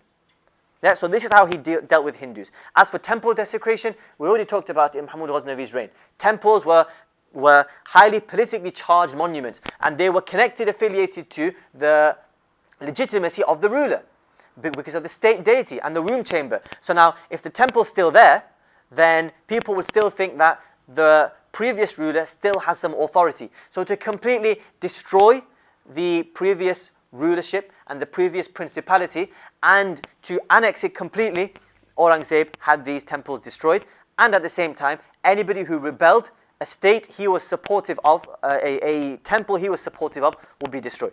So that's where we come to Aurangzeb. Now, final question. Did Aurangzeb destroy the state? Did Aurangzeb destroy the Mughals? Did he bring their downfall on? Because after 1707, everything went downhill. They were then reduced to just stooges, the Mughal emperors, in their palaces. Did he do that? He had already done the same with his architectural endeavors, number one. Number two is the state had been overextended. It was swelling. There wasn't enough land to give around to the new noblemen who had been then integrated into the Mughal state because of the conquest. There was one thing that Aurangzeb always used to say during his last days in the Deccan. He'd say a famous phrase, Yak anar sad bimar. There's one pomegranate to go around to 100 ill patients and wounded men. What did he mean? There was one piece of land, a jagir, to go around to 100 noblemen who would fight over it. That's why the noblemen now militarized, and they had more power and authority. They wrestled authority away from the Sultan. And finally, this is the main thing. 1707 he died, 1720, between those 13 years, there were 5 Mughal rulers. When for nearly 200 years we had 6, 13 years we had 5. Why was that? Because they had been pampered in the court palaces. Because Aurangzeb didn't give them their training grounds. He didn't give them enough practice. He didn't give them enough autonomy and independence to learn and fall down and pick themselves back up. So when he did die, there was a string of ineffective rulers. And he is the one that started that tradition. Because he didn't give them power. So I think we can conclude on there. There is still much to be said, but inshallah we can finish off here with Aurangzeb. And just to let you know, the state carried on till 1857. Yeah, we're going to go into lesser Mughals, but in 1857 there was a rebellion against the East India Company, and the Mughal state was finally destroyed with Bahadur Shah Zafar II, the last emperor. He was exiled to Rangoon in Burma, and his tomb is still to be found there today. Okay, would you mind just bringing up that other? So very quickly, I've got a reading list here as well, if people are interested. And I know people are interested in books as well. We've got a few books here. And I've actually got a bibliography that I've made of different books. Yeah? These are all the ones that I've consulted, but they are, some of them might be irrelevant, some of them might be too much. So I've highlighted the main ones in yellow. And and this will be on the YouTube website, so you can have a look at it afterwards. Yeah, and if anybody wants it, I've got a document, about 15 pages of history in general, catalogue of books, so if you need to refer to them, you can come back. The first one is Audrey Trusk, Aurangzeb, The Life and Legacy of India's Most Controversial King. She demythologizes him. Because of that book, she's received death threats from Hindu nationalists, because she's written a very neutral and unbiased representation of Aurangzeb. Then you've got Inglorious Empire, Shashi Tharoor. That man he captivated me the moment I saw him. He's an Indian politician and academic. You can find his works online. You can find even his YouTube videos online. He is completely against the British colonial entity which was in India. He's actually pushing for reparations today, for the British to repay India. India, when the British came, 24% GDP in India. When they left, 4% only. 90% of the population under the poverty line. That was India when they left. They drained the state dry. They bled the state of India. And they left it for dead. So his book, Inglorious Empire, talks about the British state. And he said, funnily enough, this is fascinating, but it might be a little bit blasphemous, so just take it as a metaphorical, figurative statement. You've all heard of the phrase, the sun never sets in the British Empire, because apparently God always favors them, and they're always expanding the territory. Sun always shines, the sun of blessing. So he said, Shashi Tharoor, he said, yeah, the sun never sets on the British Empire because even God doesn't trust them in the dark. Because of the atrocities they committed in the daytime, how can they be trusted in the dark? That's what he says about them. Then you've got, this one is a very important one, India in the Persianate Age, Richard Eaton. I've got that book here as well. Very short, only about 80 pages on the entire Mughal reign. That's important because he's an authority, a reputable senior scholar, seasoned professor in Persianate history. And if you go to the last page as well, we've just got, there's two here. Islam in South Asia, a short history by Jamal Malik, about 500 pages, but it covers everything.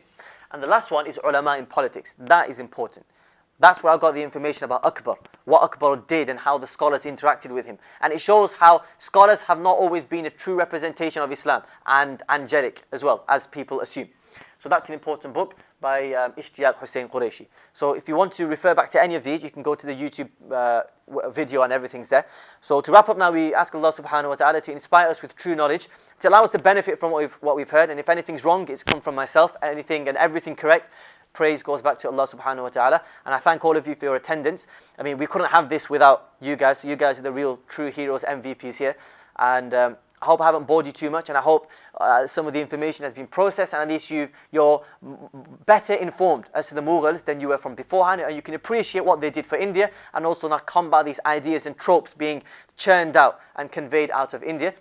We ask Allah to accept our gathering for the past 5 weeks, and sincere gratitude to Noor Islam for hosting us, and to all of you guys and people online listening.